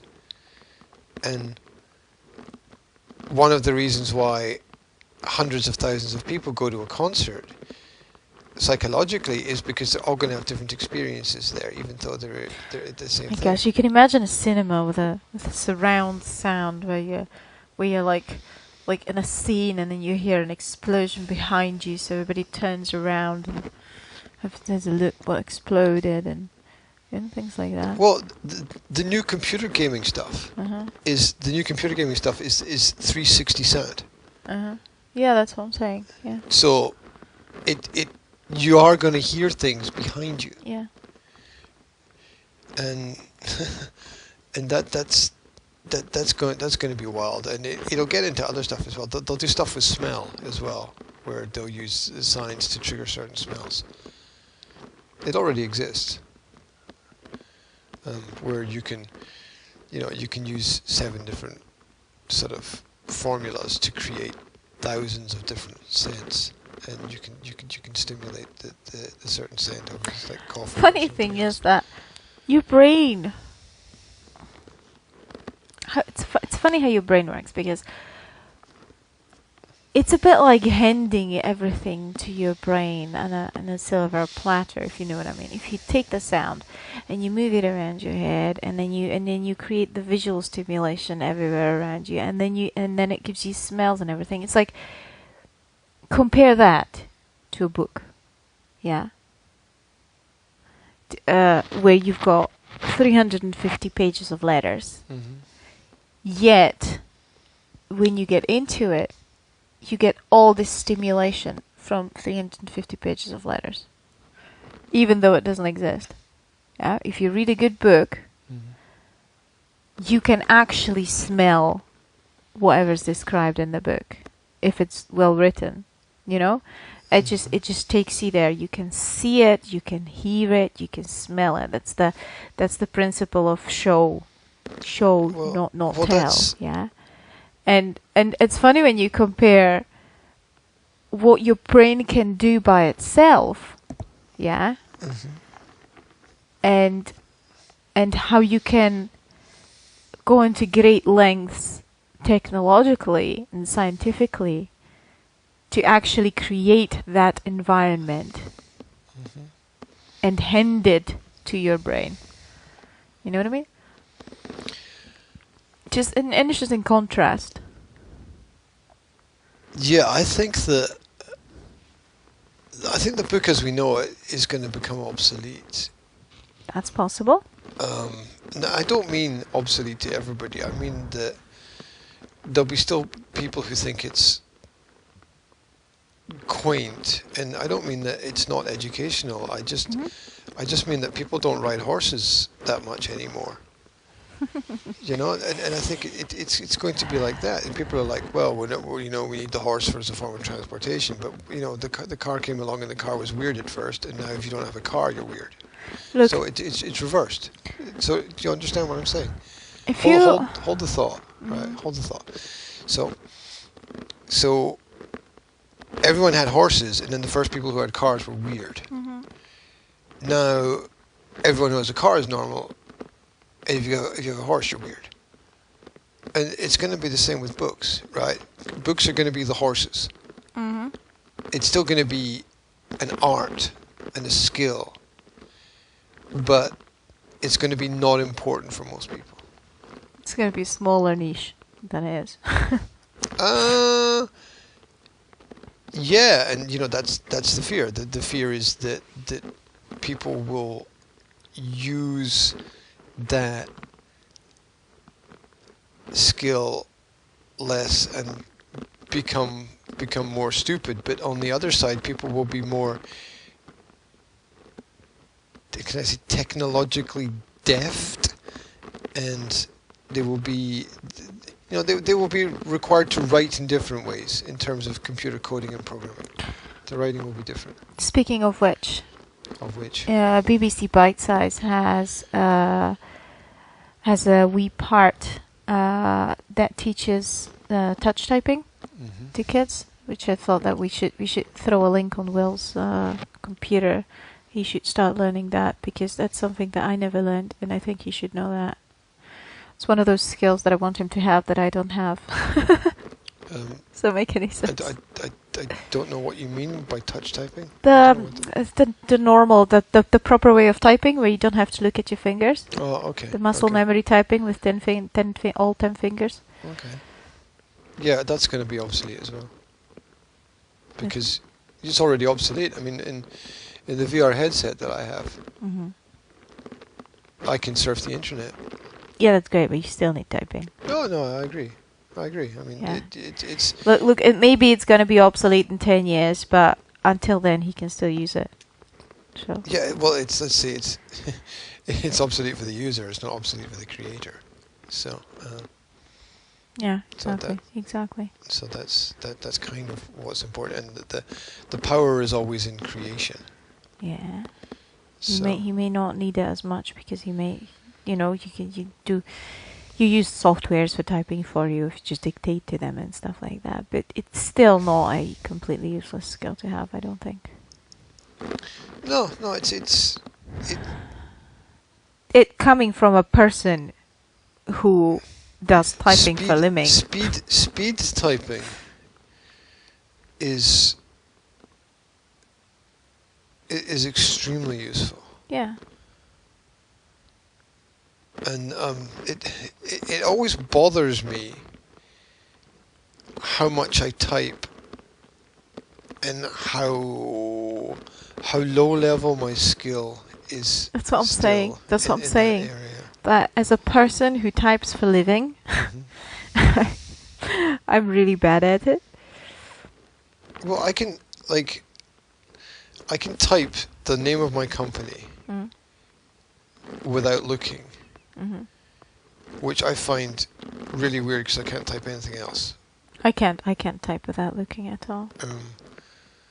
By the way, that doesn't mean I don't make mistakes with it, right? But I can go and type out the name of my It's funny because I can type. I can it lights on. I'm looking at the screen and I can type without specifically looking for the letters. But I need to look down every now and then to see what's where. I couldn't just close my eyes and type like that. So it's a weird combination. And I'm pretty fast typing as well. But I imagine that if I had that skill, that'd be even more effective. And it took me a long time to learn to type fast like that because I didn't study the touch typing. I remember, and I don't remember this very clearly, but I've got sort of this faint memory of school after summer, going back to school after summer and not having written anything for like 2 months, and having problems writing because I didn't practice it for 2 months. I remember that as well, and I had a problem remembering which letters were what shapes. And I was old. It wasn't my first or second or third, grade. It was later than that. And I'd be like writing, and I'm like, wait a minute, is this supposed to look like this or like this? And I'd be really confused for a little while there. But I still get confused sometimes. That's the way Sometimes I get really confused when I look at what Will's written, yeah, especially with numbers, because how he sometimes writes numbers back to front. And sometimes I look at a number that he writes and I'm thinking, that's back to front. Oh, wait a minute, it's not. Wait a minute, how is that supposed to be? And I'm like, is 3 supposed to face this way or this way? And then when I really focus and think about it, I know, yeah. But for a while, I can get confused about what's written which way. It's really funny. Well, yeah, I mean the whole world is up and down, and what I mean by that is that up and down is perspective. What's up for one person might be down for another, and so this whole idea of writing, that you can standardize it and communicate is quite an amazing concept. Sometimes I get a bit worried about, when I teach the kids, and I'm thinking, are they really going to need this? Because the world is evolving so fast, and I'm feeling like I'm getting too slow. And I'm only freaking 34, almost, right? And I'm already feeling like, I feel like my brain is too slow for how fast this world is moving. I'm not sure I can keep up. You've got to continually upgrade. I mean, that's the the upgrade of applications on the phone is not the upgrade of applications on the phone. It's the upgrade of the individual person's thinking in order to keep up with the technological advancements. It's not the applications but at that are one upgraded. point. It's the person's brain. Yes, but that's the upgraded. technological advancements are supposed to make things easier. And at one point, I've got No, a feeling. Shut up. And I've got a feeling that at some point I come to a like a breaking point where keeping up is not beneficial to me any longer, but only more demanding. You know what I mean? Yes, but easier for who? More sustainable for who is the first set of, those are the first questions to look at. The next set of questions to look at are it's the principle of speed. The faster you drive, the more complex things are at first. But very, very quickly you settle into being comfortable at driving at faster speeds. What happens is you upgrade your reaction times. You change. And so all you're talking about is the transition to change feeling more complex, but it's not. It's not, because it's well proven, and I use the example of cars specifically. It's well proven with cars that in general, the faster you drive, the faster your reaction times become. You actually upgrade yourself, and people have talked about the slow motion crash phenomena, which is that when there's an accident, your brain starts processing information much faster, and you actually feel the accident in slow motion. I've had that happening to me in other situations. Yeah. And so the brain is actually able to comprehend and process things much faster than we realize. But we settle into what are the comfortable specific patterns that work for what it is that we're doing around about us. And the fact is, the crazy fact is that you get people that listen to podcasts twice as fast, because you've got that actually option on all the audio players, like 2 times, yeah. And we laugh at it, but it's actually possible to very quickly train your brain to listen to everything twice as fast and go through it and pick up exactly the same amount of information. Really? Because sometimes when people talk to me in a normal speed, I find it too fast for my brain, and I can't follow. Like, do you know those YouTube videos, like the crash course history and the crash course stuff? It's all loaded with information, and everybody in those videos is talking so fast, yeah? And they get through like a ton of information in a very short amount of time. And I have to listen to it like 5 times because I can't pick up everything. Yeah, but you know why? You know why? Because I'm trained myself. Yeah, yes, because that's traveling. That's moving from a slow speed car to a fast speed car very quickly. And there's no transition there. Yeah, I understand. Yeah, so that's like being on a roller coaster, and you're going slow, and then suddenly you drop down. The brain goes into panic mode. So the brain is spending most of its time in panic mode trying to process the information because it's not ready for it at that speed. Whereas if you spent a month listening to it at that speed, at the end of a month it would seem perfectly normal and maybe even slow to you, and you'd wonder why you ever had a problem in the first place. I would kill you. Because you already speak so slow sometimes that I feel like I'm gonna kill you. And if I got used to that speed, I would probably start falling asleep in between sentences. Yeah, my argument is that people. You're even too slow for Google. I am. People correlate speed with intelligence, and I think that's a mistake. I don't know if they do. Well, and my example for this is talk radio. If you listen to talk radio, people are talking very, very, very, very fast, getting out as much information as they can, really, really, really quickly. Blah blah blah blah blah blah blah blah blah blah. And what happens in that scenario, I think, is a lot of the information is missed by people because they're not specifically designed for that. And if we remember that most people have English as a second language rather than a first language, then you're missing a large part of your target audience. The radio is mostly for entertainment, though, so that's why they fill up the space with talking, even when they're talking about nothing, because they need to keep the listeners' ears entertained. Anyway, yeah, I wanted to tell you another story because you gave me a flashback there. With your slow motion brain thing. It's just I had this experience when I was 14 when I fell off a tree. Yeah. Out of a tree. Kind of was climbed on top of it and I fell off it. Can you fall off? You fall off a branch. You can't fall off a tree. Well, I was in a tree. Yeah. I was up in the Branches. top. Yeah. Okay. And I was going to climb down. I was really high. And as I was going to climb down, I saw this branch. Yeah.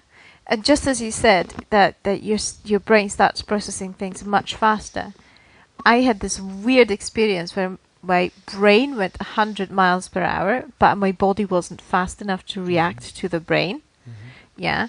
So my brain was like I stepped on this branch. Mm-hmm. It's a dry branch. And as I was putting my foot on it, my brain was like, this is a dry branch. This branch is creaking weirdly. This branch is going to break and you're going to fall off that tree, so do not step on that branch.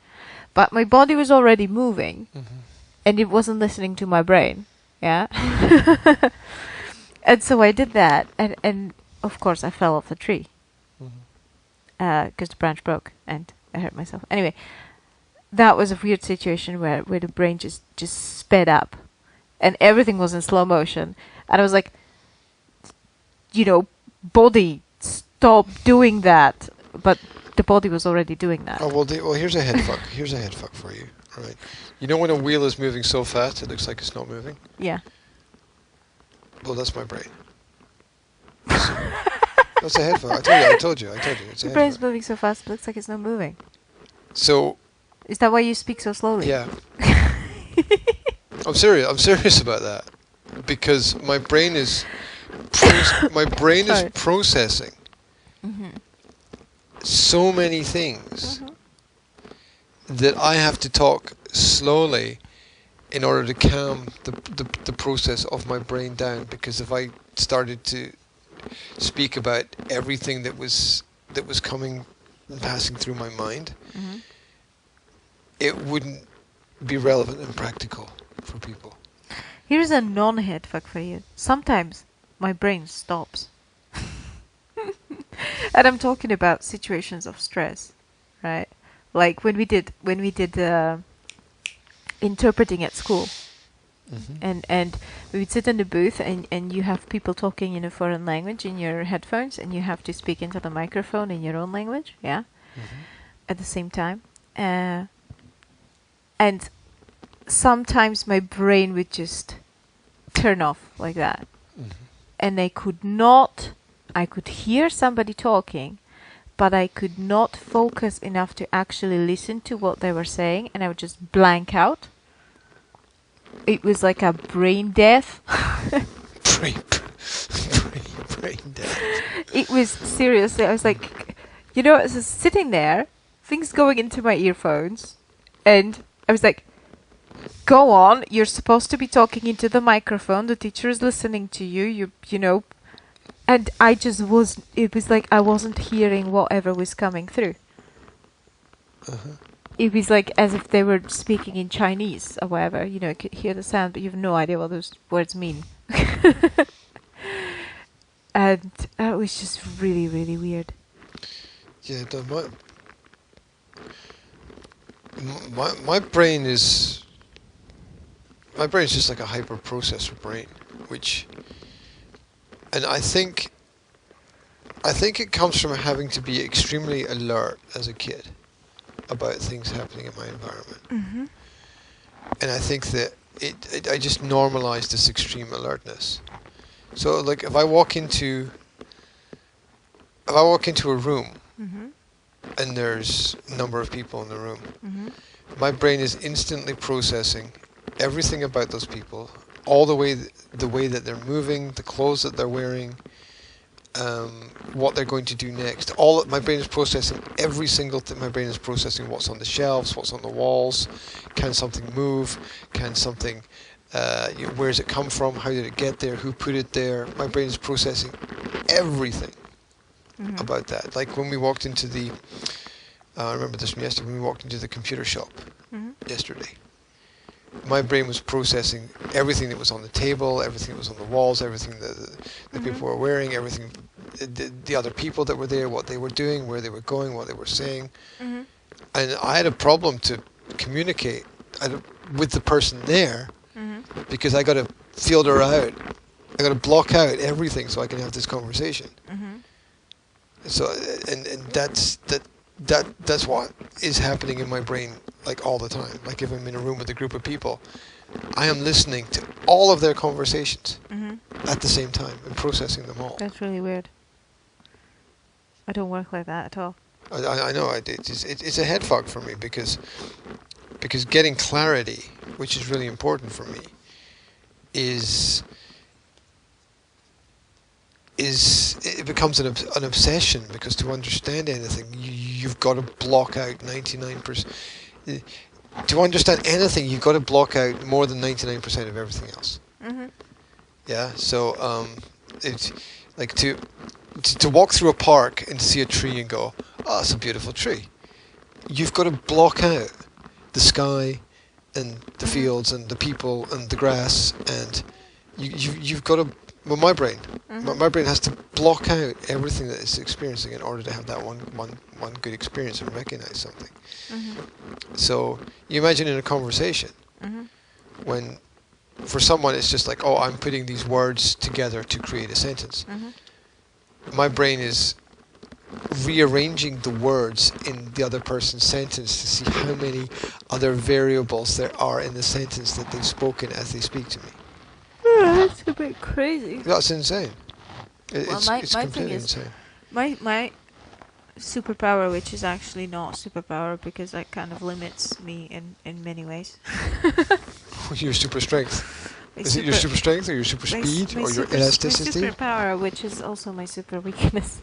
Kryptonite. Is chocolate.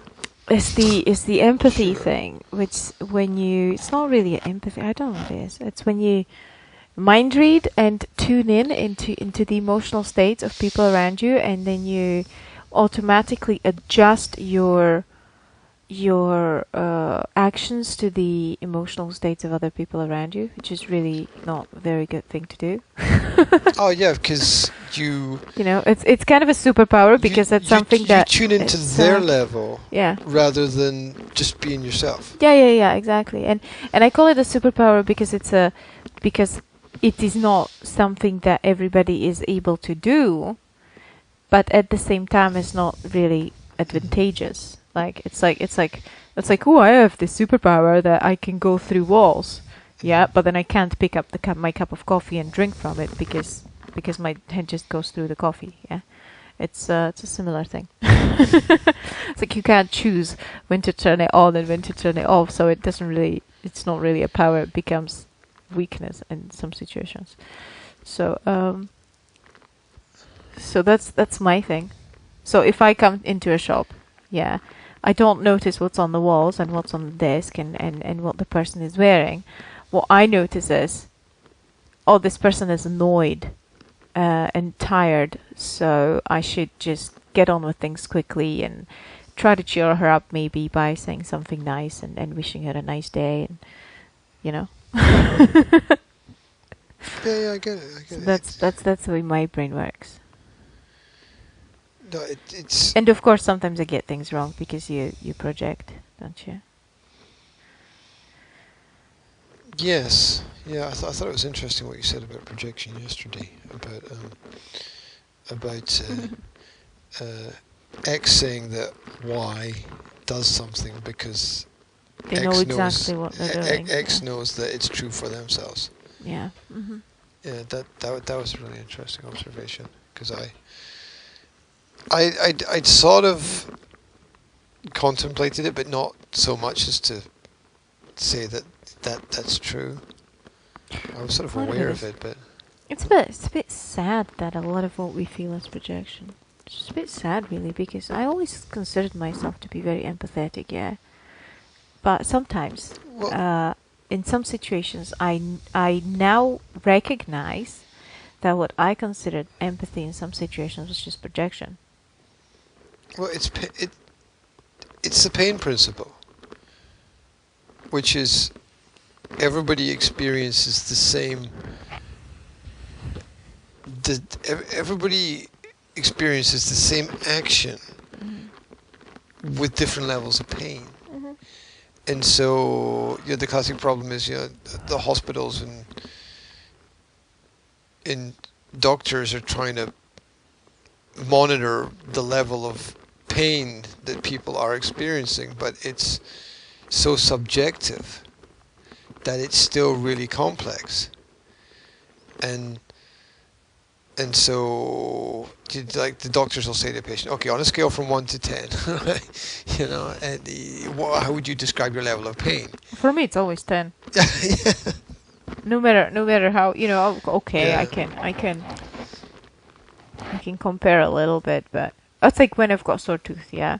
Yeah, but I can have, my tooth can be sore a little bit, but still, it's so annoying that it's still 10 for me. yeah, we still have we also still have the ability to a certain level to normalize some kinds of pain. So that's also not a good thing, because that's like becoming comfortable with an emotional feeling which is actually negative for you. Rather than dealing with the emotion and moving forward and letting go of stuff, you end up being comfortable with having it, and so when you don't have it, you miss it, and that's generally not a good state to be in, I think. Look at labor. Like, every woman has to go through not just labor, but through the stories and it's gonna be like this and it's gonna be like that, because everybody gives you their own story, and Well, they're traumatizing you before the experience. And it's crazy because the experiences are so different for everyone, right? So, like, some people will tell you it was the worst thing they've ever had happen to them, right? Pain-wise. Like, my mother would always tell me these horror stories. Oh my gosh, it's the worst pain ever. And it's like, I would ask her, like, oh, Mama, aren't you scared of the dentist when I was a kid? It's like, oh, aren't you scared of the dentist? Is it going to drill your tooth and stuff? And my mother would be like, oh, after you have children, you will never be afraid of the dentist again, because it's nothing compared to the pain of labor and blah, blah, blah. Just horror stories. And her pain came mostly from her psychological pain, because she had to go through the trauma of losing her first child. Yeah. And she had really traumatic experiences there around the birth and stuff. And the physical pain depends so much on the psychological setup that you're in when you're going into labor. And the doctors now recognize that even whether you're going to have problems during the labor or not depends a lot on whether you're scared or not, right? The psychological frame of mind, really. So if you just look at that one example, it tells you how extremely subjective that is, and how you can't really, how empathy only goes as far as your own experience, right? That's an interesting statement. Empathy only goes as far as your own experience. To a certain degree, because I honestly cannot empathize with, for example, you remember the woman that we bought the house from in Rastoka? She had a daughter, and her daughter only, her daughter had a daughter, had a little baby, and she said she's not having another one because the labor was such a traumatic experience for her, so painful and scary and everything, that she just doesn't want to go through it again. So she decided not to have another child, which is quite a big decision, right? To base on fear and a bad experience. And I honestly couldn't empathize. there was something that I couldn't empathize with. You know? I mean, I can imagine that what horrible experience she must have had, but not to a degree where I would actually base the size of my family on that experience. So, and I think that maybe if I had a horrible experience like she did, I would be more capable of empathy. Yeah, well, here's how I would rationalize it. I would rationalize it by saying you're deciding not to have something for 20 years because of something that's going to happen one day. Now, Yeah, I don't get me wrong. I'm not distilling it into nothing. Okay, but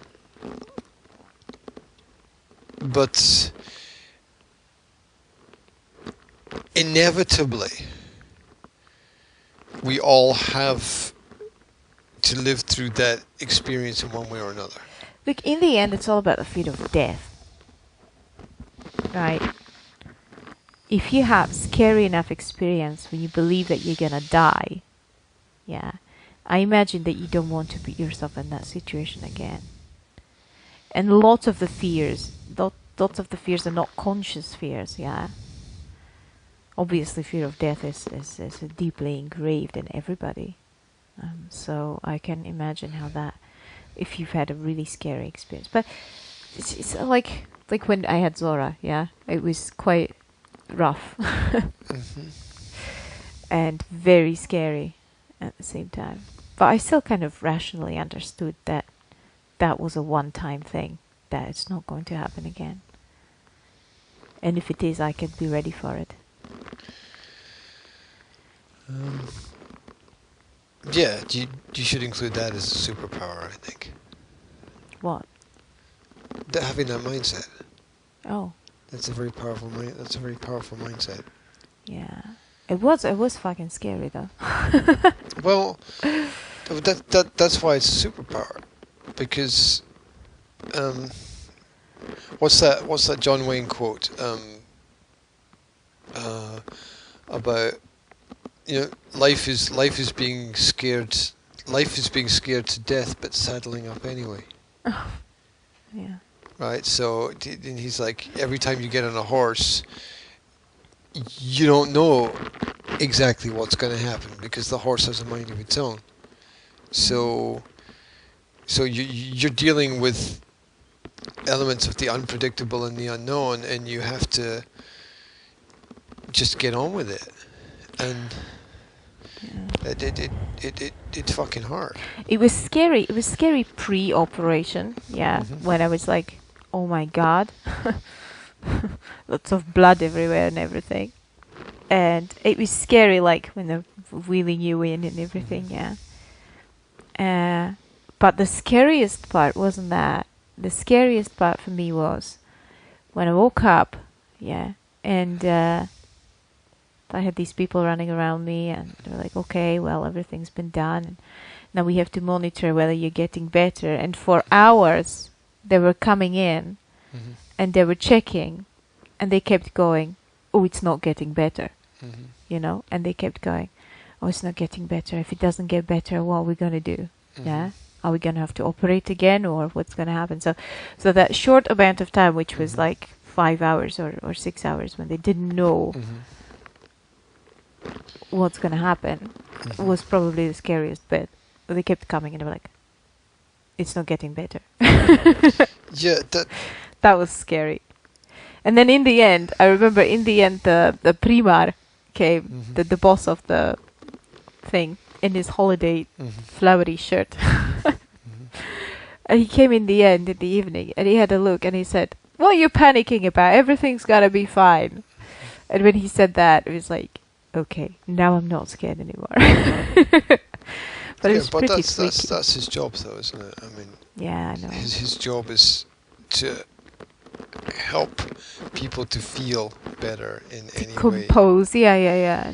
Any way that they can. So, you know, it's to a certain extent, you're gonna say to people in many kinds of situations, it'll be okay. Yeah. Right, like, you know, the Titanic is going down, and people are like, well, it'll be okay. But the mindset is so important. I mean, like, you can instantly feel the change in the mindset and the change that it makes for your body to change the mindset. Like when you tell yourself it's going to be okay, then you instantly feel like you're getting better. Yeah. Whereas when you're in a state of panic, when you're like, oh my God, am I going to die here today? Yeah. What's going to happen to me? It's like you're stuck and you can't progress and you can't get better. It's a paralysis of analysis. Yeah. You And spend more time thinking than doing. and in that way, it was very helpful that he came and said those things, because it changed my mindset. And I was immediately switching into, I'm getting better. And I think that body kind of listens to that. Yeah, there's to a certain extent. Yeah. So if somebody came to me straight away and said, don't worry, you're going to be fine, you know, it might take a little while, but it will get better. Yeah, well, I know they can't do you- that, because if they don't know, they can't lie to you, right? But You've seen those studies about weight loss where people feed people exactly the same food, and they tell one group of people this is for losing weight, and they tell the other group of people this is normal food, and they feed both groups the same food, and one of the groups actually loses weight because they're told that the food doesn't have the calories in it. Well, that's fucking insane, right? I mean, that shouldn't be at all. it's amazing. It's amazing how that works. What amazes me is there's another thing that always sticks on my mind. It's we've already acknowledged today. I used to read a lot of books, yeah, and in a lot of the old books, you have the female protagonist, and lots of times in the books when something dramatic happens in the person's life and they're under stress, they fall ill. Yeah, it's like they died of the broken heart, whatever. The female protagonist always falls ill. It's like she broke up with her boyfriend and she ended up bedridden for a month. Yeah, because she fell ill. And I never understood it, and I always thought it's the females in the past must have been really like stupid or, you know, really weak or whatever. But then you think about it and you realize that actually they may have just been more aware, because they didn't have as many distractions as we have, you know. It's like, oh, I just broke up with my boyfriend, so I'm going to eat 3 tubs of ice cream and watch series for a month or something. We'll watch Netflix or whatever, yeah. They were just more aware of what was happening, and maybe the connection of the... Well, there's very little middle body and mind. stage. You're either caring for yourself or you're harming yourself. There's very little middle ground, because there's kind of there's no real stagnation in nature. And what I mean by that is things are growing or they're dead, right? And it might be that they're growing very slowly, but they're still growing. So it's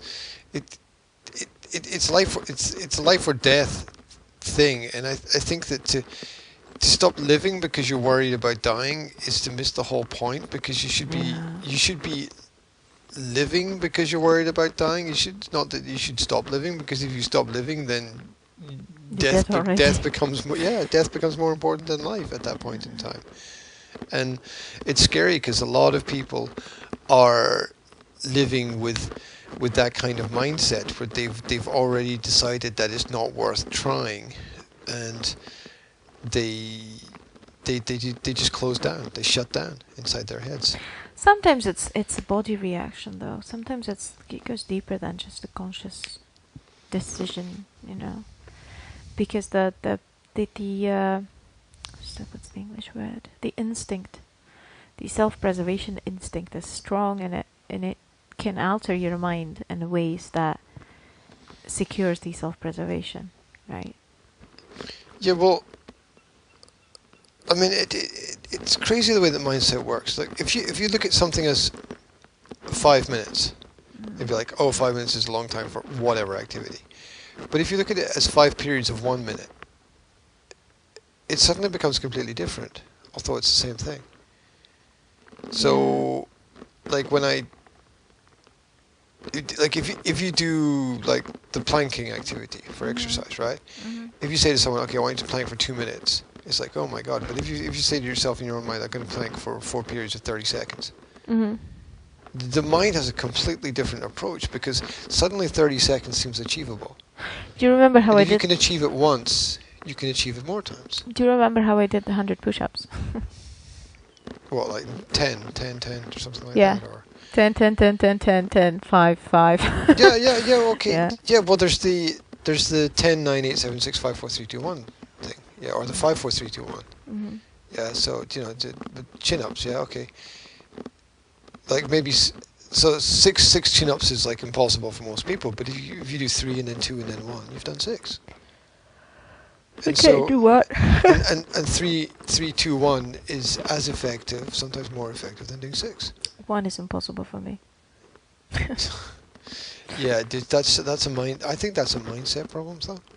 And I get the argument of, well, no, it's a physical problem because of muscles and body and stuff. But no, I actually think it's a mindset problem. I think that most people, you've turned off your brain in that area. Look, if it was really important for me, I could hang on that bloody bar every day, yeah, Well, there you and go, I'd it's work mindset. myself up to it. It's mindset. But It's not important. it's not that important for me. That which we don't achieve is not really that important for us. Exactly.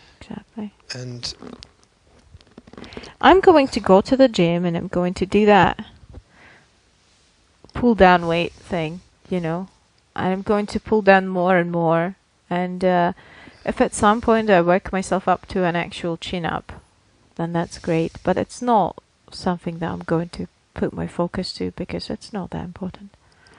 see, my mindset is different in that approach. My mindset is that at the moment, this is how I would look at it personally. At the moment, this activity is impossible. But if I can turn the impossible into the possible, then there's nothing that I cannot achieve. Right? If I can take something, if I'm in a situation where this activity is completely physically impossible for me at the moment, but I decide that I'm going to turn the impossible into the possible, and I'm gonna make a miracle happen, right? And you do that, and then you realize that you can make a miracle happen. It's extremely self-empowering, and it's not self-empowering because you're able to do a chin-up. It's self-empowering because you can then apply the same philosophy to every single other thing, or all the other important things in your life. You can take that one method and apply it everywhere. Yeah, I'm not the self-discipline grinding type of person as you are, though. I'm more of a, I have to find something that I enjoy so that I can do that often enough to achieve whatever result I want to achieve. Do you know what I mean? I have to find an enjoyable place and space and time and things. Like if you wanted to write a book, yes, as you do, you would get up half an hour earlier every day, as you do, right? You started setting your alarm clock to 4:45 so that you can get on with it, so that you can write the book, you can finish it, get it done. Dude it done, right? And you're going to grind every morning to get it done. Well, what I'm going to do is I'm going to set aside 2.5 hours in the cafe so that I can create a nice, enjoyable environment for myself, sit down, put my feet up, let myself not be disturbed, and thus create a habit that I'm looking forward to, so that I do it consistently. And that pushes me to do it even when I'm not looking forward to it anymore.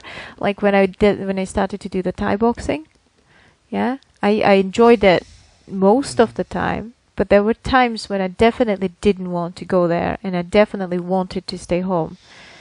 But it was already something that I got going through doing it for enjoyment at the beginning, and then I just continued. I gained the momentum, and it just kept going. Yeah. Well, I have a number of different approaches. One is if it's not in your day, it's not in your life, and another one is what I call the principle of one, which I think is the single most important principle that any business should apply. And I like it because I haven't heard anybody else talk about it, and I'm like, oh, maybe I've got my own thing here, which is if there's something that you know is important for you to do. You all right there? You've been a bit weird with your thumbs. Yeah. If there's something which is really important for you to do, then the single most important thing that you should do is aim for your next day to achieve only one thing. Okay. Because I think that life is so complex that this is how my brain works. Life is so complex that and it's actually both difficult and easy to do lots of different things, but that's not important. And I think every day everybody does say maybe everybody's got their successful activities they do every day. So let's say maybe everybody does 20, 30, 40, 50 things successfully every day. They don't think, there might be little things like have a shower, put on your clothes, make lunch, whatever. But everybody's got those successful things, right? So forget about all those 50 things. Doesn't mean anything. Take one thing, and only one thing. Just one thing. That's it. Just one thing. Pick one thing, and do that. That's it. But I can't. But listen. I'm not saying don't do the other things. I understand that, but I can't. Because all the other things you're going to do anyway, naturally, because you can do them, right? But select one thing that is the single most important thing that's going to feed your ability to do everything else. And your aim is to do that one thing. That's the only aim. One goal. One goal each day. But I can't. Goal. But I can't have one goal each day. Because I have at least 3 extremely important goals each day. No, but what I'm saying is your extremely important goals will happen naturally. They won't. Wait. But they will if you feed the one thing. I think that everybody, look, I get it. Okay, I get it. There's 10 absolutely essential things that if you don't do them, no one else is going to do them, and there'll be suffering and pain and problems if they don't get it done. Okay, right? I get it. Yes. I get it. But you're missing. But you see, you're focusing on the negative. No, I know. Okay. You're not. Okay. Let's say you're not. Let's say from my perspective you are, which might be wrong. Okay. You're focusing. Your focus, from my perspective, is it works for you, and that's good. But this is what I would say to a company, right? What I would say to a company is, you're focusing on 10 things that you need to do well. But I'm telling you that there's only one thing that you need to do well. And if you do that one thing 100% successfully, those 10 things will happen naturally, and you don't even have to worry about them. So if I work for 6 hours every day and fulfill my quota and translations, then the kids are going to learn their school naturally. That doesn't make any sense. Yeah, but you missed the single most important thing that I said there. Which is, it has to be something which feeds everything else. there has to be something there has to be one thing that you do every day, which is the single most important thing, which will feed all of the other activities. Because I don't have one thing that will feed all of the other activities. yes, and that's what I would say to people in companies. That's what you have to discover and you have to work on. You have to discover this mythical one thing. Yes, it's the one thing. Look, there are companies that are built on one principle, one product, one word. They don't greatly diversify. You got Apple with its iPhone, right? They don't make soft drinks. Okay, you got Coca-Cola with its can of Coca-Cola. They don't make computers, whatever, right? So you've got Nike with its running shoes. You get other little bits and pieces and extras, but those things are not important, right? The principle of one element. Okay, and let's break it down, right? Because it's really important. Let's break it down. The single most important thing in your world is you. Without you, none of those other things happen, right? Naturally. Of course. If you're not here to do them, they don't get done, right? Every sentence needs a subject. If you're not here, I don't know what that means. If you're not here to do the activities that you need to do, then those activities are not going to happen. They're not going to get done by you, and they won't be done as good as or as well as you could do them, right? So you have to understand that without you, these actions don't happen. They're not important. Yes. And if you don't feed yourself with the energy that you need... Like 2 snowballs. Yeah, that's cheating yourself, not feeding yourself. Okay. So if you don't feed yourself with that thing, the other things will either A, not happen, or B, be far more complicated than they should be. And if they're far more complicated than they should be, then it needs simplification. So the principle is just, it's the principle of one, which is what I've been writing about recently, which I haven't published any of the stuff, but I think it's a really important principle that there has to be every day in your day one activity that is far, far, far more important than anything else that you do, because this activity sustains you. That's interesting. Because if you are outputting your energies into all these other activities, you will be drained. So it's like your input, yes? So you're saying find your input. One thing. There has to be every single day one thing that you do which is going to feed every single thing you do. Now for me it slightly varies, but my mindset is always, tomorrow there's one thing that I need to achieve. Just one thing. What is it today? It's usually the same thing every day, which is the exercise.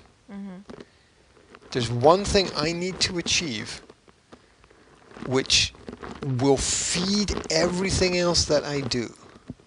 And if I achieve that one thing, then I can consider that day an absolute success, no matter what else happens, because I've achieved what I need to achieve to sustain myself. And and that's inputting into me what I need to survive, rather than constantly outputting, which is the drain of energy through the day. And now there's little bits of other things that feed into that. So another part of that is get up early. Like I tell myself, look, if I can get up at 4:45, that's given me such a great head start and such a great advantage on everything that I do that there's nothing else that I can do. You see, my input is I need to get good sleep. Because if I don't get enough sleep, then everything is fucked. And as much as I love getting up early, unless I get to bed early enough the night before, and unless I get good sleep, I would rather sacrifice those morning hours to better sleep. If I don't sleep, it's just I'm not no good. I'm no good. No, do you see how important that is? That one thing. Yeah. That without that one thing, you don't function optimally, and if you're not functioning optimally, you're not doing the best that you can do for everybody. So I mean, my one thing is sleep. If that's what works for you. Look, if that's what works for you, yes, but let's not be stupid about it. You don't want to sleep for 12 hours, right? Well, because obviously, no. I'm talking about 8 max. Yeah, yes. But ideally 7. But you understand what I'm saying. If you're able to accomplish that one thing, your worry about being able to achieve the other things is much less. Yeah. It's not non-existent, but it's much less because you know that you've got the energy that you need. It's going to be easier to do that, yeah. So, I think that everybody overcomplicates it they overcomplicate it by having an over-importance on the to-do list. Mm-hmm. Is the to-do list important? Yes, and I think I like the principle of one because I can do something like I can pick one activity each hour if I want, and I can say I'm just going to achieve one thing in this hour, and I do this one thing. It's important and it's done. That's okay. It's okay. I've achieved that one thing. I don't need to do 20 things. I just need to do this one thing, and it's okay. In the same principle, to each day, there's always something which is more important than everything else in each day, and that relates to you, not what other people want, not what other people need, not what demands and duties and responsibilities you have outside yourself, because you can't do that. You can't be the best for your kids if you've not been the best for yourself. You should market it. You should make it a point in your entire business scheme and market it. It's your main thing. It's like, because you know what makes me think about it? Do you remember the Chinese woman, or Japanese, or Korean, or whatever she is, the Asian person, Marie Kondo? I think she's Japanese. You told me about her before, but I can't remember. Yeah, it's the woman who built her entire business on the Spark Joy, on her Spark Joy motto, which is it's the cleaning lady. Yeah? Oh yeah. She said, decluttering lady, get rid of everything that doesn't spark joy, and her entire business is based on the Spark Joy motto. Yeah. Touch something, and if it sparks joy, keep it, and if it doesn't, throw it out. There's one rule. It's as simple as anything, right? And you could take this one rule of one and make it your one in your business, right? And you can just write a book called The Rule of One, and you could write like 80 pages, maybe 120, your average length of book, about the rule of one. Explain it, give examples from businesses and from personal lives, get people's stories, do the usual thing. Market it hugely all over the internet.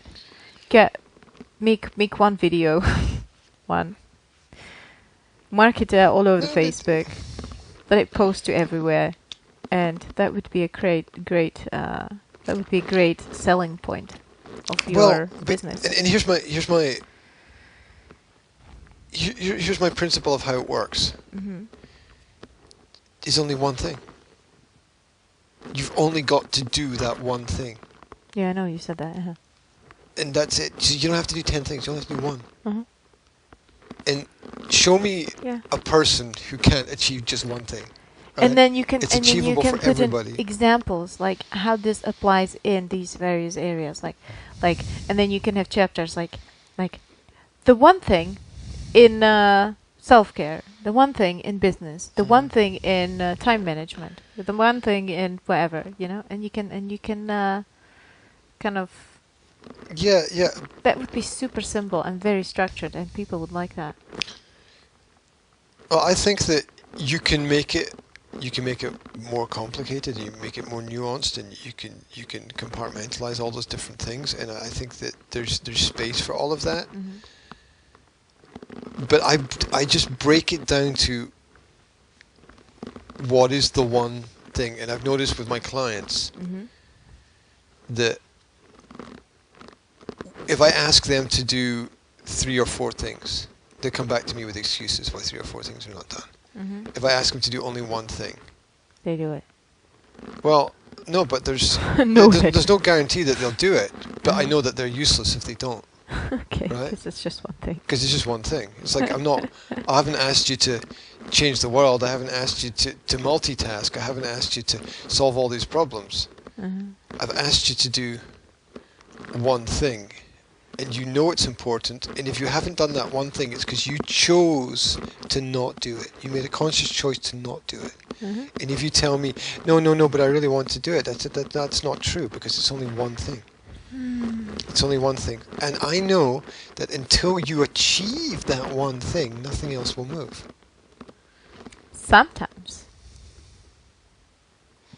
Sometimes it is not that they make a choice not to do that one thing that they were supposed to do. Sometimes it's that they do not or cannot identify that one thing as that one thing that they need to do because they have so many other things. That's what I was trying to explain at the start. That's what I'm saying. That's yes. But then then coming back to them and saying, I gave you just one thing to do and you didn't do it, Mm-hmm. is slightly unfair because it might not be their one thing, if you know what I mean. Yeah, the principle of one is to get the ball rolling, right? Uh-huh. It's like it's like I do the same thing with the swimming pool principle, right? Mm-hmm. Which is before you can swim, you got to get in the water, and you're not going to swim until you get in the water. But if you get in the water, you're going to swim. Mm-hmm. So by achieving that one thing, you automatically achieve the rest. Get the ball rolling. Yeah, I understand. You automatically achieve the rest. I understand it. If I can, when I have my shower, Uh-huh. the last 10 seconds of my shower, I turn the shower to cold, Uh-huh. right? And I have a freezing cold shower for the last 10 seconds of my shower. It's not because I'm a masochist. Just slightly, ever so slightly, yes. It's because if I can do that, It gets your balls rolling. yes. Yeah, if I can do that activity, Mm-hmm. then I've changed something. And as a result of change, other things change naturally. And it comes back to the principle which I've talked about many times before. If you don't know exactly what's going to be useful at what point in time, where and when, you don't know. You don't know which piece of information you're going to pick up from this person or that person that's going to be valuable somewhere else at some time else. You don't know which experience is going to be extremely important. You don't know. But if you're not experiencing processes of change and you're not feeding the energy into yourself that you need to go through those experiences, and you're like most people overcomplicating everything, like people saying, oh my god, you can't change the whole system. It's like, you don't need to change the whole system, you just need to change yourself. People set these goals that are far too complex and far too impossible. You ought to be finishing. We are finishing. Let's finish. Let's finish on the principle of one thing. So, for example, today, right, it can be viewed that if there's one thing that you want to achieve, and you've got up and you've done it, like doing this podcast conversation, you don't have to worry so much about everything else because you've already done something that's really difficult, and then you can be satisfied that you've done it and you can go with the flow of the rest of the day. I wish I could do that. I mean, not worry about anything else. Because you've done one thing. It doesn't work like that with me.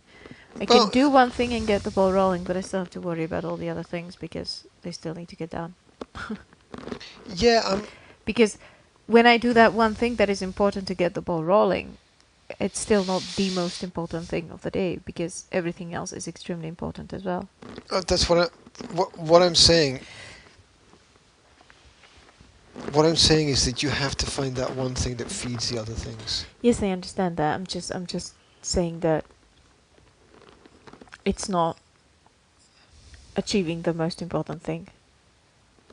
Well, I think there's one thing that's the most important thing for everybody, and I think they should bring it forward because of the principle of the percentages of success decrease through the day. What you do first in your day, you have 100% success rate. You do. And the success rate of what you do after that goes down consistently. It goes down. Whatever you do first, you will achieve. Beyond that, you have no idea what's going to happen. It's a fact for everybody. Whatever you do first, you will achieve. Beyond that is unknown. It's absolutely unknown. Something can come into your day, completely change everything else. But whatever you do first, you will achieve. Whether it's have breakfast, or have a shower, or have a coffee, or do the podcast, or wake up, or take the kids to the toilet, or whatever the fuck you want to do, right? Or have to do, right? It's a good thing to achieve to take the kids to the toilet, because if you don't, then it's a bit of a mess. Well, you see. So, but the principles of success, right? Look, whatever you plan to do in the evening is only like a 50% success rate. But whatever you plan to do first in the day, it's 100% success rate. Therefore, whatever you do first, that has to be the single most important thing in your day. Otherwise, the shit just won't fucking happen. It won't happen. Well, No, but it doesn't. It's going to happen. It has to happen, G. Percentages of success is always the same. The percentages of successful activities decrease throughout your day. Yes, that's awesome, but you can't plan everything for the morning. You have to have things that you plan for the afternoon. Yes, and that's why you have to have a first activity in your day which you know is going to be able to feed those other activities. But you don't do that. You don't exercise first thing in the day. That's because the principle is not to exercise, the principle is to get up early. So that's your one thing. Because I thought that earlier in this conversation you said that for you it's usually exercise. Yeah, but if you understand that getting up early feeds that. You see, once you've got something. Yeah, but then the one thing is not exercise. The one thing is getting up early. I haven't finished. Once you've got something, and you can place something before that which feeds the thing, which feeds the thing, you begin to build up a chain of successful activities. So let's say the very first thing was exercise, right? I have to exercise each day. But I realized that I can feed the thing that feeds the activities. You don't have to limit it. So the exercise is fed by the principle of getting up early. So what I did was I started with exercise. I've got to exercise every day. And then I realized that I can feed that activity the same way that I use that activity to feed the other activities. Mm-hmm. Did you see what I'm saying? So it started with exercise, but now it's get up early, because the get up early feeds the exercise. And once you can feed these things, you have a chain of successful activities that connect together. Okay. Right, I have to feed now. So we're gonna have to finish this feed. Isn't it funny how feed and feed is the feed? Feed is feed. Yeah, it's just funny when people say your feed, like your stream of something. Yeah, that's interesting. Like a channel. Yeah, like food for the animals. Anyway, yes, we have Okay, to feed. So I say have bye to the world. to go downstairs and eat and drink and stuff. Bye world! Dun, dun, Like dun. that. Goodbye. And I have to stitch it together because it all fell apart. Stitch it up like an embroidery. Embroidery. Is that not how you pronounce it? I don't know. I think you've just become a Scottish farmer suddenly. Right. Happens to me sometimes. 3, 2, 1.